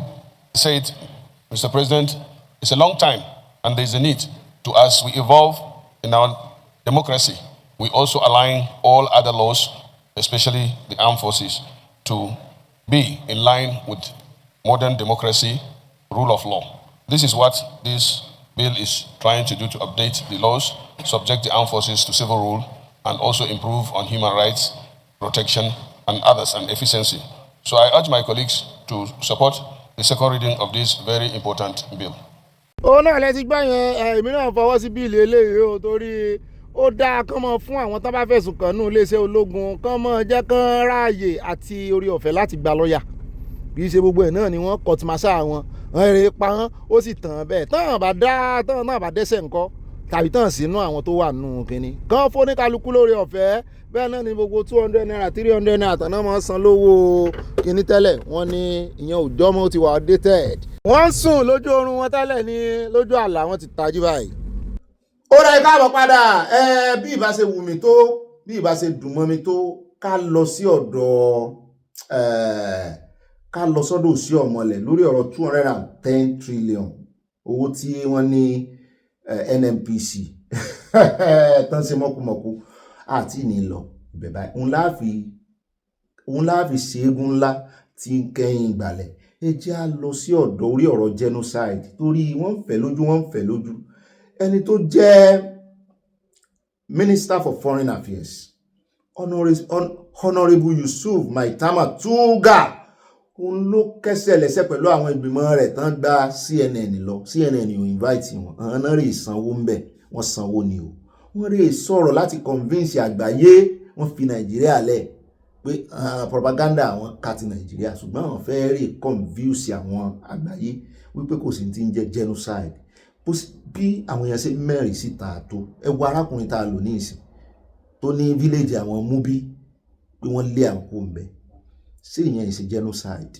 náà ó wá lọ ó ganu sí Mike àmọ́ tó sọ tí rí fọ́nrán rẹ̀ wò wọ́n tí play ẹ̀ wọ́n recorded program ni wọ́n máa lò later ló bá lọ sórí ẹ̀rọ ayélujára ẹni tó ṣe ìfọ̀rọ̀wérọ̀ fún kì í sì ṣe ẹni tó ṣe ìfọ̀rọ̀wérọ̀ fún ọ ló ní àṣẹ láti lò ó ilé ìwé ìròyìn yẹn ló máa lò ó àfi tó bá jẹ́ pé independent program lẹ́ni yẹn ń ṣe mi ò mọ arrangement tán ni ṣùgbọ́n lọ ní sùúrù ló bá lọ sórí ẹ̀rọ ayélujára ẹni yẹn ìyẹn Piers Morgan gbogbo wa la mọ̀ bí ẹni mo wó ló bá rí sọ fún wípé program tó ń wá ṣe lọ́dọ̀ wọn o kán make sure páwọn lò ó kán mọ̀ gípò ń bẹ̀ kán mọ̀ yọkù ń bẹ̀ ó ní I appeared on Piers Morgan's flagship program Piers Uncensored pé uncensored lẹ pé o nígbà bá ti pè ní uncensored bó ń ṣe mistake bẹ́ẹ̀ ṣe lónìí o where I presented a factual and contextual perspective on the misleading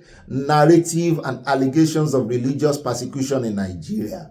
Only my explanation supported by verifiable data only may not have conformed to certain preconceived views. However, for the sake of integrity and transparency, it is essential that the full interview be heard exactly as recorded, without edit or selective omissions. Nigerians' truth must not be distorted to fit external bias. Ọ̀rọ̀ tó sọ sí Piers Morgan nìyẹn. Ó bá jẹ́ yìí náà ni olóòtú ètò kéèyàn kan wá kọ̀yìn sí mi.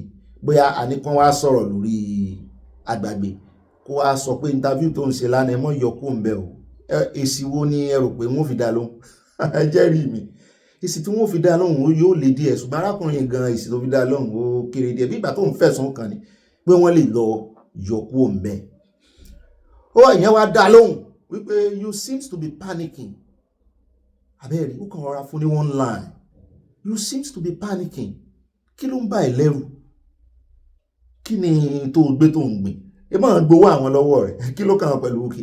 Ó sì ti gbàgbé wípé báwa gan ṣe ń ṣe program bí àìmọye mistake làwọn ṣe recorded ni o kì í ṣe live show. Àìmọye mistake làwọn ṣe ẹ rí i pé láwọn ibìkan fídíò àwọn jump díẹ̀ agésíra wọn ni àti yọ mistake kó ń bẹ̀.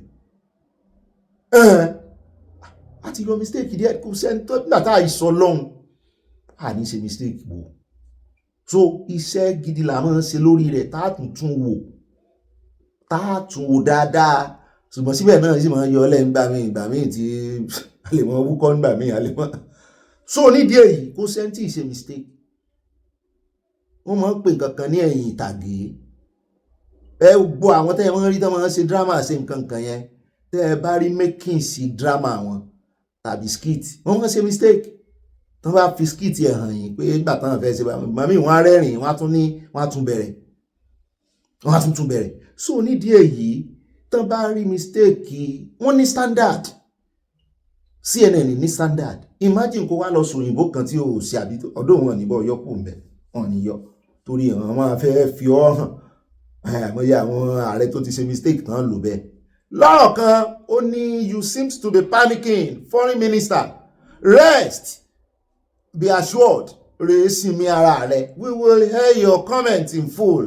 The show is called Uncensored. Pé sọ mọ̀bí tó wà ní. For a reason. Ó nídìí táwọn ṣe pè ní Uncensored.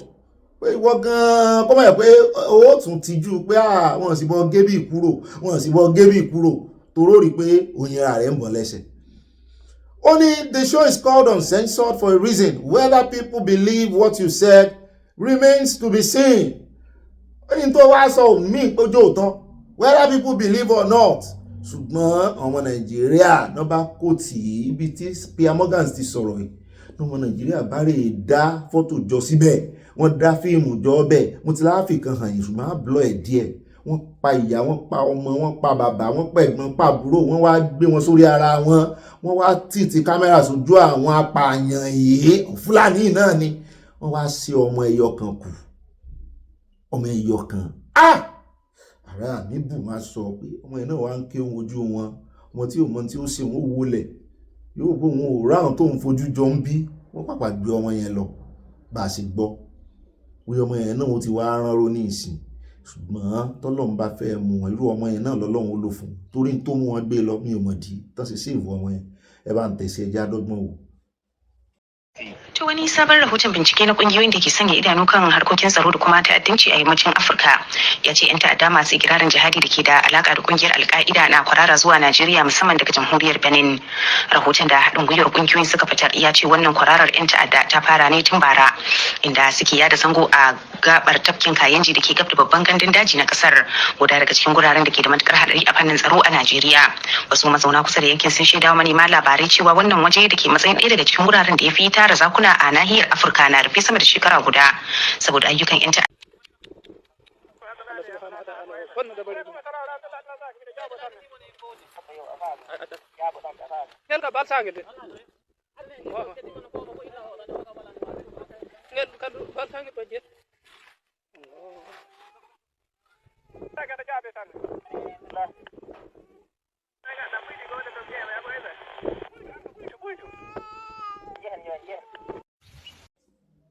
òun náà lẹ rí yẹn o làwọn èèyàn wá bẹ̀rẹ̀ sí í dá ẹ bá rí fọ́tò àlelò ni ó dùn mí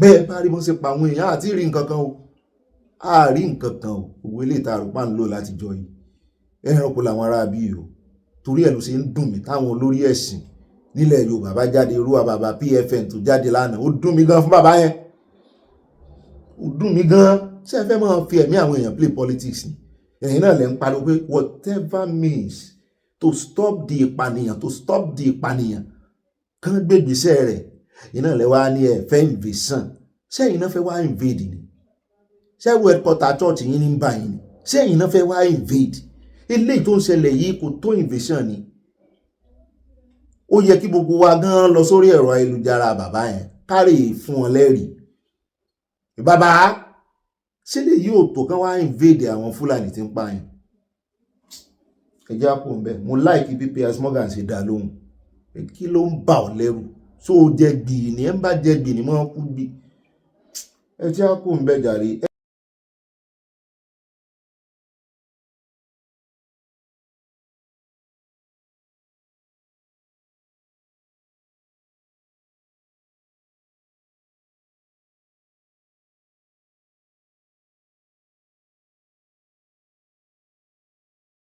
For me, as a politician, my only little suggestion and contribution is that we know where we are now in our country, like a critical juncture. That they don't know where nobody needs to tell you whether things are going right or wrong. I was just talking to somebody this morning. I said, in the past 2 weeks, we've had a position where the President of America has made a statement. I even asked General, I'm sure General will be lecturing you more, had made a statement. And in that critical tweet, issue of genocide were mentioned. I asked General, I'm happy he's here, and I've asked somebody earlier before him this morning, because I met another General that was coming here this morning in the plane. I said, General, what do you think about this? And I've asked General this morning too. Where we have a situation where somebody mentions something, and instead of looking at the stark reality, are they killing? Yes. We spend time debating whether it's genocide or not. When I think we should have put ourselves together, face the stark reality that is the killings, and find out how we can organize diplomatically and everything, how we can be helped. But for me, what is most important in that tweet is the second line, which says, non-disgraced country. Non-disgraced country. People have asked me, because I've read a lot of news, people are saying, are we disgraced? Are we now this? Are we that? My little, as you people, because like I said, you people are the ones that will shape the future. It's a question we need. As a philosopher, one thing that is central in philosophy is that unexamined life is not worth living. You must go back to yourself and ask yourself. So somebody asked me that question, said, non-disgraced country. I said, what are you talking about, non-disgraced country? What is wrong in it? Why is it that anytime people make comments, instead of looking inward, we're looking the other way around? You are a country with the highest number of 4 people living in one country. 130-something million. You've even gone beyond where a combination of 2 biggest countries in the world which is India and China put together, nearly 3 billion, you have more people living in poverty than 2 of them combined. And you're worried that somebody called you now disgrace. Why don't you look back and know where there's anything that's causing you disgrace behind you? You're a country where you have 20 million people, children out of school. No other country. And you're not worried that somebody called you now disgraced. We've overtaken India, 7 times our population in infant mortality, and you're worried that somebody called you now disgraced. You're one of the hungriest countries of the world. Even Ukraine at war dashed you grain to fight hunger, and you're saying now disgrace. Why don't you look back and know whether there's a disgrace behind you that you can deal with? You're one of the safest places to live in. And that's what I want you people to look at when you're with it. It's not about, because some of us often when we say, even people say, oh, you're demarketing the country. It is not demarketing, to tell the truth. So I urge you, you have what it takes to start getting us politicians to start thinking differently. It's not as if we don't take steps that are not good. Yeah, there might be steps we're taking that are good. Nobody says everything is bad.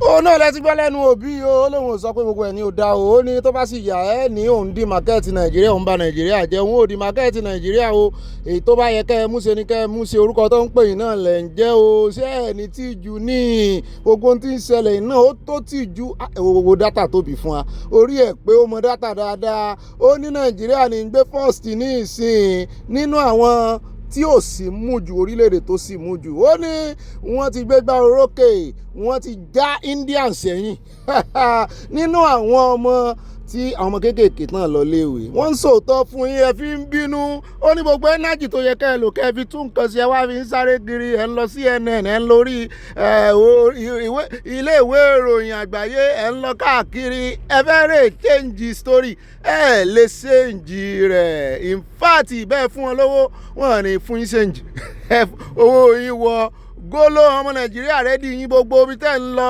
òjijì yín bó ṣe ń tẹ̀lé yín náà ọmọ nàìjíríà náà ń tẹ̀lé yín o wípé ẹ wá wò wọ́n o irọ́ náà ń pa o òótọ́ rèé o òótọ́ rèé o wọ́n sì ń fi fídíò fọ́nrán àti àwòrán wọ́n fi ń gbé ẹ̀rí wọn nídìí ẹ̀yìn lẹ́bẹ̀rẹ̀ ẹ̀rí wọ́n sì fún yín lójú paálí ẹ̀fẹ̀ lá ẹ̀ mọ̀ nǹkan kan ẹ̀ẹ́dẹ́ play ló kọ yín kò sẹ́ni tó ń di mákẹ́ẹ̀tì nàìjíríà ẹ̀yin olórí gan-an lọ́ba yìí jẹ́ ẹ̀yin lámùsù àmùsèkà ẹ̀yin gan-an nìkà of Africa. ẹ jẹ́ kó ń bẹ jàre ẹ jẹ́ wá lọ tààràtààrà sínú ìròyìn tá a mọ̀ fi káàdì gbogbo rẹ̀ ńlẹ̀ lónìí mo ti láàánú pẹ́ ẹ jẹ́ á lọ sọ́dọ̀ Òsíọ̀mọlẹ̀ ẹ jọ̀ọ́ mo fẹ́ béèrè question kan lọ́wọ́ àwọn bàbá wa ọ̀dọ̀ àwọn bàbá ni mo ti fẹ́ bẹ̀rẹ̀ ẹni woman force ká bẹ̀rẹ̀ látọ̀dọ̀ àwọn ìyá ó dà ẹ jẹ́ bẹ̀rẹ̀ látọ̀dọ̀ àwọn ìyá mọ́ mi kẹ́ ẹ ní $1,000 lọ́wọ́ kẹ́ ẹ wá bóyá $100 note kẹ́ ẹ kó síbì kan kẹ́ ẹ wá padà fẹ́ lọ mú ẹ wá bá just 100 ńbẹ̀ 900 ti miss ẹ gbọ́ sẹ́ ẹ dákẹ́ nínú ilé yẹn ẹ dákẹ́ ẹ̀yin bá mi ẹ̀yin mọ́ lówó lọ́wọ́ dáadáa kẹ́ ẹ ní $10,000 lọ́wọ́ ẹni ọmọ pẹ̀ láwọn ìyàwó ló wá lówó lọ́wọ́ jù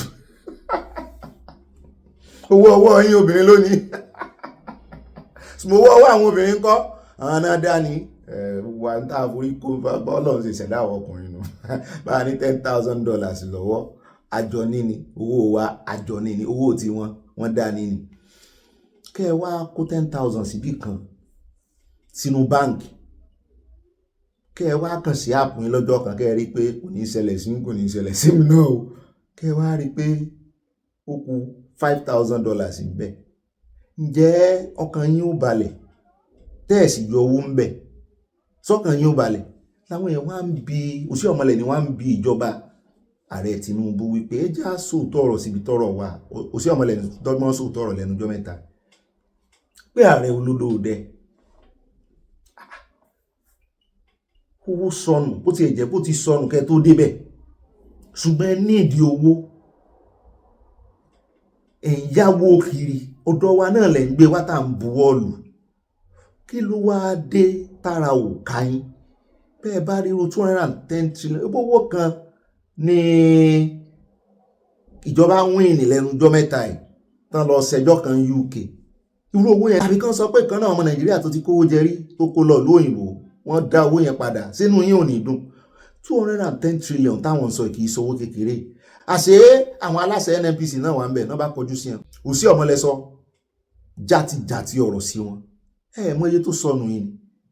Ẹ wá díẹ̀ tí wọ́n sọ wípé owó subsidy orí crude oil is a monumental fraud. Ẹ bá tẹ̀sí ilẹ̀ agbára yóò dùn yìí. That the okra tree can possibly be taller than who planted it. Like I said one time, there are not a few people see NNPC as behaving as if they are the country, Nigeria is their parastatal. And so they are above the country. Now my worry is not about the fact that, looking at the period of coverage, it doesn't come under the present GMD. Yeah. But the fact that the GMD is anxious to cover up the fraud suggests that he may also want to continue with business as usual. That is what troubles me. Because, like you rightly said, sir, being given the opportunity to come and explain what happened that you have inherited should be something you should do freely. But time and time again, the GMD is never going to come here. And those figures you mentioned, sir, about charging crude, subsidy on crude, and then NPC go on to charge subsidy on refined product. It's not just a matter of law. That is, the real word for it is fraud. Monumental fraud. And the amount involved is far more than what our president is struggling to borrow from foreign countries. If those monies were here, we don't go to borrow this kind of money. So just to thank you, Mr. Chairman, I think we are all in agreement with you. We need to make it clear that the the current constitution, 1999 as amended, gives this committee the power even to arrest the GMD of NPC if it does not behave. And we have the will to exercise those powers. So that for once, people should know Nigeria cannot be. I want to quote President Tinubu himself. He said, no more excuses. No more. Whether on issues of security, issues of abuse of power, anybody who is mismanaging his own bit, we have a collective duty to bring the person to justice or bring justice to the person wherever he is. Thank you, Mr. Chairman. Having exhaustively reviewed the answer by NNPC, 107 trillion, the equivalent of which in dollars is $117 billion. Against available facts and evidence provided by the same NNPC, which go contrary to their claim, the 107 trillion cash call paid to JV partners in 2023. The committee is duty bound to reject this. Why the committee is rejecting this is that 103 trillion as accrued expenses. NNPC declared a revenue of 24 trillion naira between the year 2017 to 2022, the equivalent of which in dollars was $58 billion. And the same NNPC in 2023 alone claimed to have paid 103 trillion to their JV partners based on cash call. Two things here. One, cash call was abolished, so to say, if I may use that word, in 2026 by late President, but in 2016, sorry. Crude of 24 trillion. Now you are paying 103 trillion naira to your JV partners without telling us the quantum of crude that justified that payment. And how on earth can anybody give what he or she does not have? Where did NNPC get 103 trillion to have paid to its JV partners in only 1 year? Sir? $117 billion. $117 billion. So as far as this committee is concerned, that figure 103 trillion is unacceptable, is not justified, because cash call was stopped or abolished in 2016. And now in 2023, you are coming under the umbrella of cash call to say you had paid 103 trillion in just a year. So for that, this committee is not accepting that figure, and that 103 trillion must be returned to Treasury by NNPC, but that shall be concluded when NNPC appears here. At this point, the committee deems it pertinent to come public so that we keep the public abreast and for the public to know we have not just gone quiet. We've been studying, brainstorming, so that when we face the public, we face them from angle of education, information, education, and enlightenment. That is on the 103 trillion. 107 trillion The 107 trillion, which constitutes receivables by NNPC. Receivables here in accounting stands for assets. Expenses stand for liabilities. We have thrown light on the liability aspect of, or the liabilities aspect of it. Now the assets. NNPC claimed, and of course still claims, that these 107 receivables are part of it. Part of that figure was with some defunct banks. None of the banks was mentioned by NNPC. We don't know. NNPC, based on their annual financial statement, which is the Bible or the Quran that this committee is using to extract what we've been talking about, no bank was mentioned. Neither amount was mentioned. NNPC did not in any way and form say to communicate to this committee, Bank A that is defunct was holding on to amount X to justify this figure of 107. And for that, it is 107 is also not acceptable to the committee. And by the time you put the two figures together, this is what justifies the position of the committee as to saying that NNPC should and must account for 210 trillion. The second issue that the committee also finds it, deems it fit to come to the public on is the issue of subsidy. NNPC was charging, NAPIMS was charging subsidy on petroleum products. While NNPC, NAPIMS was charging subsidy on crude, which is illegal. There is nowhere in the confines or the rules of engagement that subsidy was and is still, and I don't think shall, be allowed to be charged on crude oil. And then NAPIMS was charging between the year 2017 to 2021. NAPIMS was charging subsidy on crude, while NNPC was charging subsidy on other petroleum products. When I say other petroleum products here, refined petroleum products, kerosene, diesel, and what have you. And within the rules of engagement, there is nowhere that NNPC was allowed to charge subsidy on. And each of these, between the years in question, and these, the facts are there in their annual financial statement between 2017 to 2021.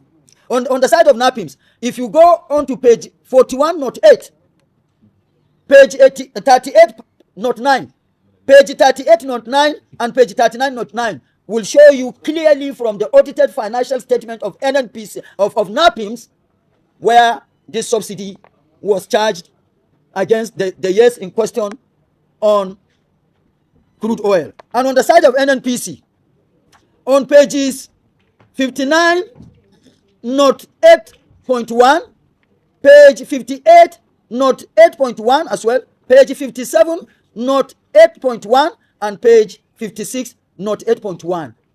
You will see from the audited financial statement of NNPC where this subsidy was charged against a refined product. This is unacceptable, it is illegal, and so the committee is not also in acceptance of this.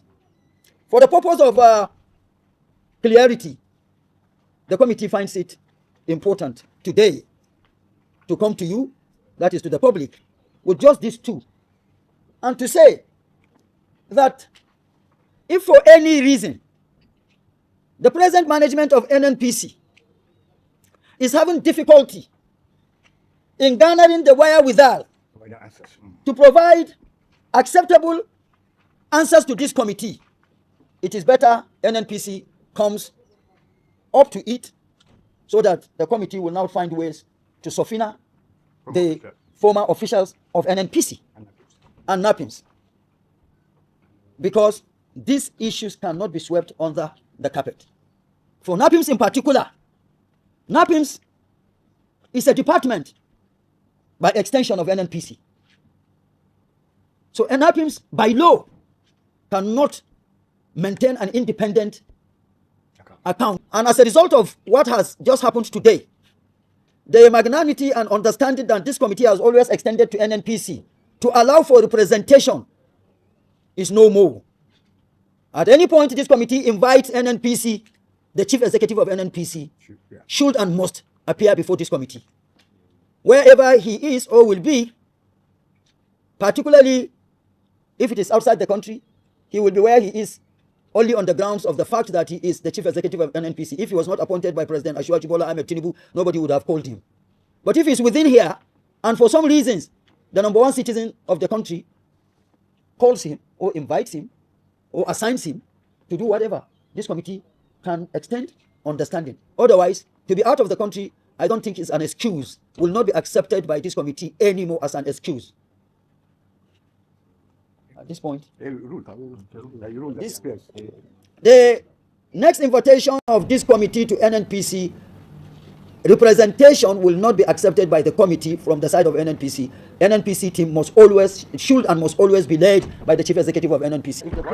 One or two questions, and otherwise. ẹ̀yin èèyàn mi sẹ́yìn náà gbọ́ ogun tó ń sọ wọ́n ti yan ọmọ nàìjíríà jẹ́sẹ́ tí ẹ̀rí arákùnrin tí mò ń wo ìwà dáadáa tó fa orí àti àwọn méjèèjì fa orí ni o àti òsì ọmọlẹ̀ wọ́n ní gbà àfi tán bá sweep kìíní under the carpet. àyà sì sọ fún mi ó ní ọ̀nà kan ṣoṣo tán lè fi sweep under the carpet náà ni pé kán mọ́ tètè kógojá torí ẹ̀ wọ́n ní tactics ní NNPC ń lò wọ́n ní wọ́n mọ̀ bó ń ṣe ń wò yìí pé wọ́n mọ̀ waste time ni so that election bá dé gbogbo àwọn tí wọ́n fẹ́ tú àṣírí àwọn yìí ní senate wọ́n lè mọ́ padà wá wọ́n lè mọ́ dìbò fún wọn padà wá ibi tọ́rọ̀ ó ti tán ni mo ní òótọ́ ni wọ́n waste time nítorí èmi ò mọ tí ó ń já ọ̀gá wọn ń tàn mọ́ bọ̀dà báyọ̀ kọ́ ló ọ̀gá wọn ó yàgò báyọ̀ ojúlarí náà wà ń bẹ̀ wọ́n ti pè wọ́n títí yóò ti máa lọ ọdún kejì báyìí sáà ti lọ́dún kan àmọ́ ṣe ń gbẹnu lọ́dún kan tán gba ọ̀pá àṣẹ ẹ̀yin kọ́ lẹ sowó kùmọ̀kùmọ̀ bó ti ẹ̀ jẹ́ pé ẹ̀yin náà wà nínú management ìgbà náà ẹ̀yin kọ́ ló lórí ṣé ẹ lọ́wọ́ ń bẹ̀ ni àbí bí ìgbà tó bá jẹ́ pé wọ́n èèyàn jẹ gbèsè ó dé orí àga ó kẹ́dà bí àwọn gómìnà tán bá dórí àlééfà táwọn tó kú òun bẹ́ẹ̀ ti jẹ gbèsè dè wọ́n ṣé gómìnà yóò wá mọ́ bẹ̀rù àti lọ defend gbèsè tán jẹ́lẹ̀ ni àbí yóò tún fi kó bá ẹni tó gbàjọba lọ́wọ́ rẹ̀ ṣùgbọ́n wọn fura sí hàn ó náà lẹ́gbọ́ lẹ́nu òsì ọmọlẹ̀ ó là mọ́lẹ̀ ni ó ní oúnjẹ bí ẹni wípé wọ́n lọ́wọ́ sí i mo ló ti ẹ̀dá abẹ́ àwọn tẹ́ ẹ lè kó sí kọmitì náà rè tán lè sọ̀rọ̀ dáadáa tán lè dojúgbóyà sọmọ àjẹ́ǹkó wọ́n sọ bí ọ̀rọ̀ ṣe rí ọ̀rọ̀ náà lè rí wọn NNPC gẹ́gẹ́ bí ẹ̀sùn tó fi kàn wọ́n ní wọ́n ń charge subsidy lórí kerosene lórí petrol lórí diesel wọ́n tún wá ń charge ẹ̀ lórí ibi tó ti ń yọ petrol diesel àti kerosene lórí crude oil imagine bí bàtà èèyàn gba double tax ẹ̀ ń charge ẹ̀ the only tẹ́ bá tiẹ̀ lẹ́ charge ẹ̀ lórí crude oil nìkan tí ò sì wà legal tó jẹ́ wípé scam ni orí àwọn product tán bá mú jáde náà ti máa charge ẹ̀ nǹkan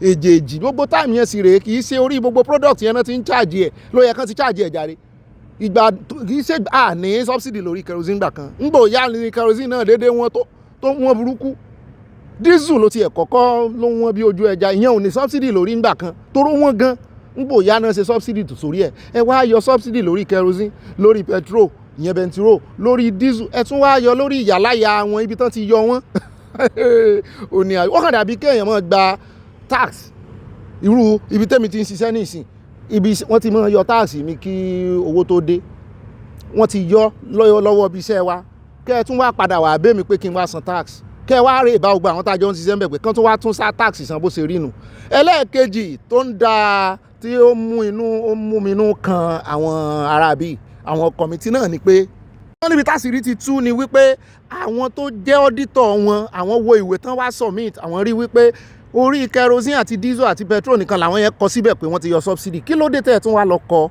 wípé yọ subsidy owó kan rè 103 trillion ìkan 107 trillion lápapọ̀ sá ó lé díẹ̀ ó jẹ́ 210 trillion tán wá lórí 103 trillion láàrin 2016 mo fẹ́ ṣàlàyé ẹ̀ fún yín dáadáa ni o torí ẹ̀ mo ṣe gba time lórí ẹ̀ láàrin 2016 sí 2021 ọdún mẹ́rin tó bá ka 2016 mọ́ a lè pè lọ́dún márùn-ún wọ́n ní gbogbo owó tí NNPC pa wọlé wọ́n ní kò tó iye tán láwọn san láàrin ọdún kan tán fi san gbèsè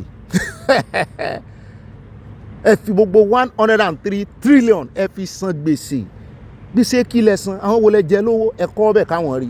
ẹlẹ́ẹ̀kejì ibẹ̀ wọ́n ní ti 107 trillion yẹn wọ́n ní lórí asset ni àti liability àwọn ti yẹ liability wọn wà wọ́n rí asset kò pé 107 trillion yìí bó ló ṣe jẹ́ ẹ wá sọ wípé lára ẹ kó sí báǹkì wo ẹ dárúkọ báǹkì wọ́n ní báǹkì ti liquidate owó náà ti lọ ẹ dárúkọ báǹkì ẹ sọ iye owó ẹ dárúkọ bí ẹ ní báǹkì bíi 4 ẹ sọ iye báǹkì tó wà ń bẹ ṣùgbọ́n ẹ forúkọ sí yẹn ẹ sì sọ iye owó tó bá báǹkì kọ̀ọ̀kan wọlé ẹ rí pé eléyìí lágbára ṣé àwa ríbi tó mìíràn ti kan mí àtàyà náà níbi tó ti dárúkọ àwọn ìwé mímọ́ méjèèjì tó fi ń tú ajẹ àwọn ìwé tó fi ń parọ́ wọn àbẹ̀rù ọlọ́run bíbélì láwọn olè yìí wọn àbẹ̀rù ọlọ́run kùránù mọ́ gbogbo ìwé méjèèjì tán kó síwájú wa ìwé tán ìwé àjèjì ni àwa tá a bá gbàgbọ́ nú ẹnìkan ló wúlò fún tá à ń fi ṣe rere kò wúlò fún ẹ̀yẹn wọ́n fi ń tú àwọn èèyàn jẹ ni wọ́n ń kọrin ọpẹ́ gan fi tú àwọn èèyàn jẹ àbọ̀jọ́ wo ni àpàbí òmùrin ọpẹ́ bọnu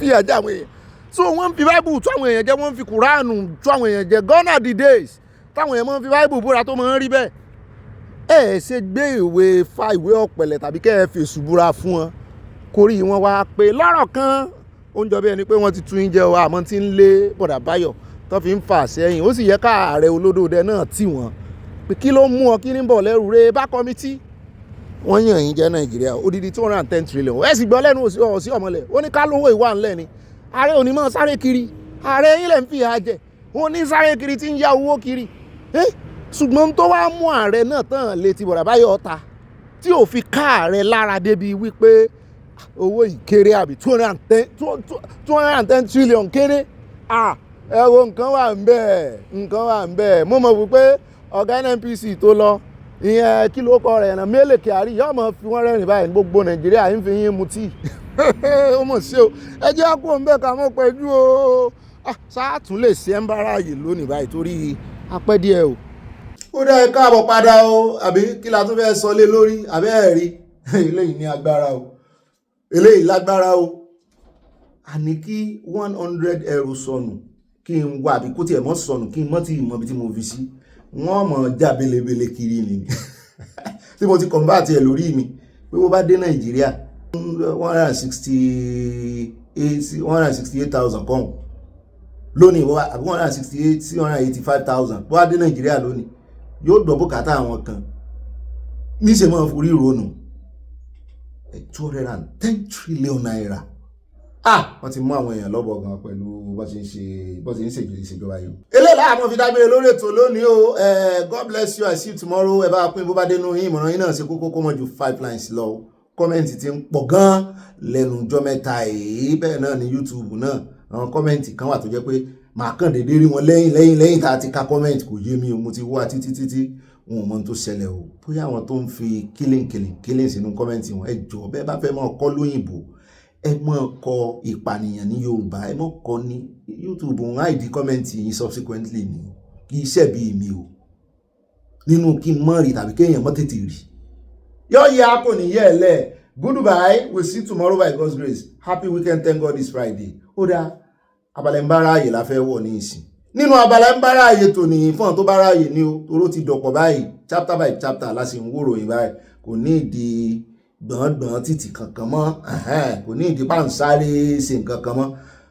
Bravo nínú Abala ń bá ráàyè tòní ẹjẹ́ lọ sọ́dọ̀ arábìnrin kan ọmọ Haúsá ni ó ganu sí máìkì wípé ẹ mọ̀ sí àwọn mú o Fúlàní yàtọ̀ sí àwọn olórí gbogbo ọ̀rọ̀ rògbòdìyàn tí ń ṣẹlẹ̀ yìí o Fúlàní ní í ṣe o mo ló ti ẹ̀dá àmọ́ lọ́wọ́n torí wọ́n bá pé nínú wọn bá a bá ti ká tó wá lọ sọ́dọ̀ rẹ̀ èyí ń kọ́kọ́ fún yín ní àjòmọ́ròyìn sí àwọn pé normally mo ìfẹ́ sọ nínú Abala ń bá ráàyè ṣùgbọ́n àjòmọ́ròyìn lélẹ̀ inú ń bá ráàyè láti lò ó níbi tá a ti gbọ́ tán sọ wípé gbogbo àwọn sínétọ̀ ti ń ganu sí máìkì tán sọ pé Trump ò ní wá wọ́n ní àwọn opposition Trump ni o wọ́n náà ń bá Trump náà fà ó wọ́n ní tó sì ń bá Trump fà náà wọ́n ní ó kọjá abẹ́lẹ̀ ọjọ́ mẹ́ta wọ́n ṣe sí ẹkọ́nọ́mì wọn padà ní ó ṣe sáyẹn lánàá ni wọ́n ṣe rojúra yìí ní lóòótọ́ wọn kọ́kọ́ fèsì ntí ń bá wọn fínra language mo kọ́kọ́ fẹ́ lò dáa wọ́n fèsì ntí ń bá wọn fínra bí Yorùbá bọ̀ wọ́n ní bí iná bá ń jó ni jọmọ ẹni tààrẹ ni làkọ́gbọ̀n ṣùgbọ́n ìyẹn ò sọ wípé kán wá sọ tí Trump ràn wọn ṣùgbọ́n ìkànnà àwọn tó súnmọ́ Trump wọ́n ní Nancy Mace ló kọ rẹ̀ ń jẹ́ ìkànnà àwọn lawmaker náà ni ó sọ pé Nigeria is turning to a deathless place for Christians.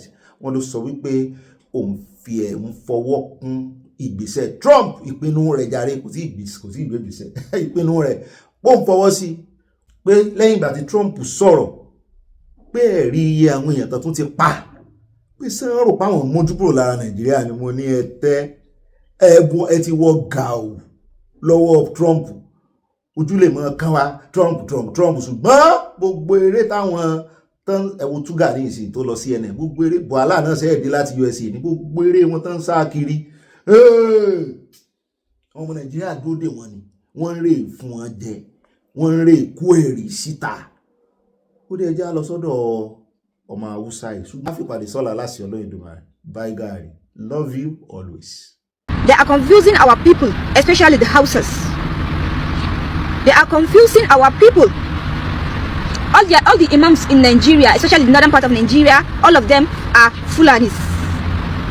They are confusing our people because they don't want us to think for ourselves. They always want us, anything they tell us, whether good or bad, we should just follow them. This thing, it has to come to an end. So Hausa people, please and please, my people, you have to differentiate between religion and culture and language. We have to differentiate that because we mix everything together. We mix Islam, we mix everything, we mix religion, not matter of Islam, because they even put hate on us. Anybody that is not Muslim, we should not like him, especially the people that are Christian or any religion that are Hausas. They call us Maguzawa, non-religionists, and it's a lie. It's a propaganda because they want to rule us every day. We are like a slave to them. It's not that enough. Now, people each and every day, they are killing our people each and every day, and their people are not talking. Minister, everything has to do with politics. They are the one. Katsina is Hausa land. The people that are doing governor, like the one I know since I grew up, all of them are Fulanis. The 4 governors are Fulanis. Why?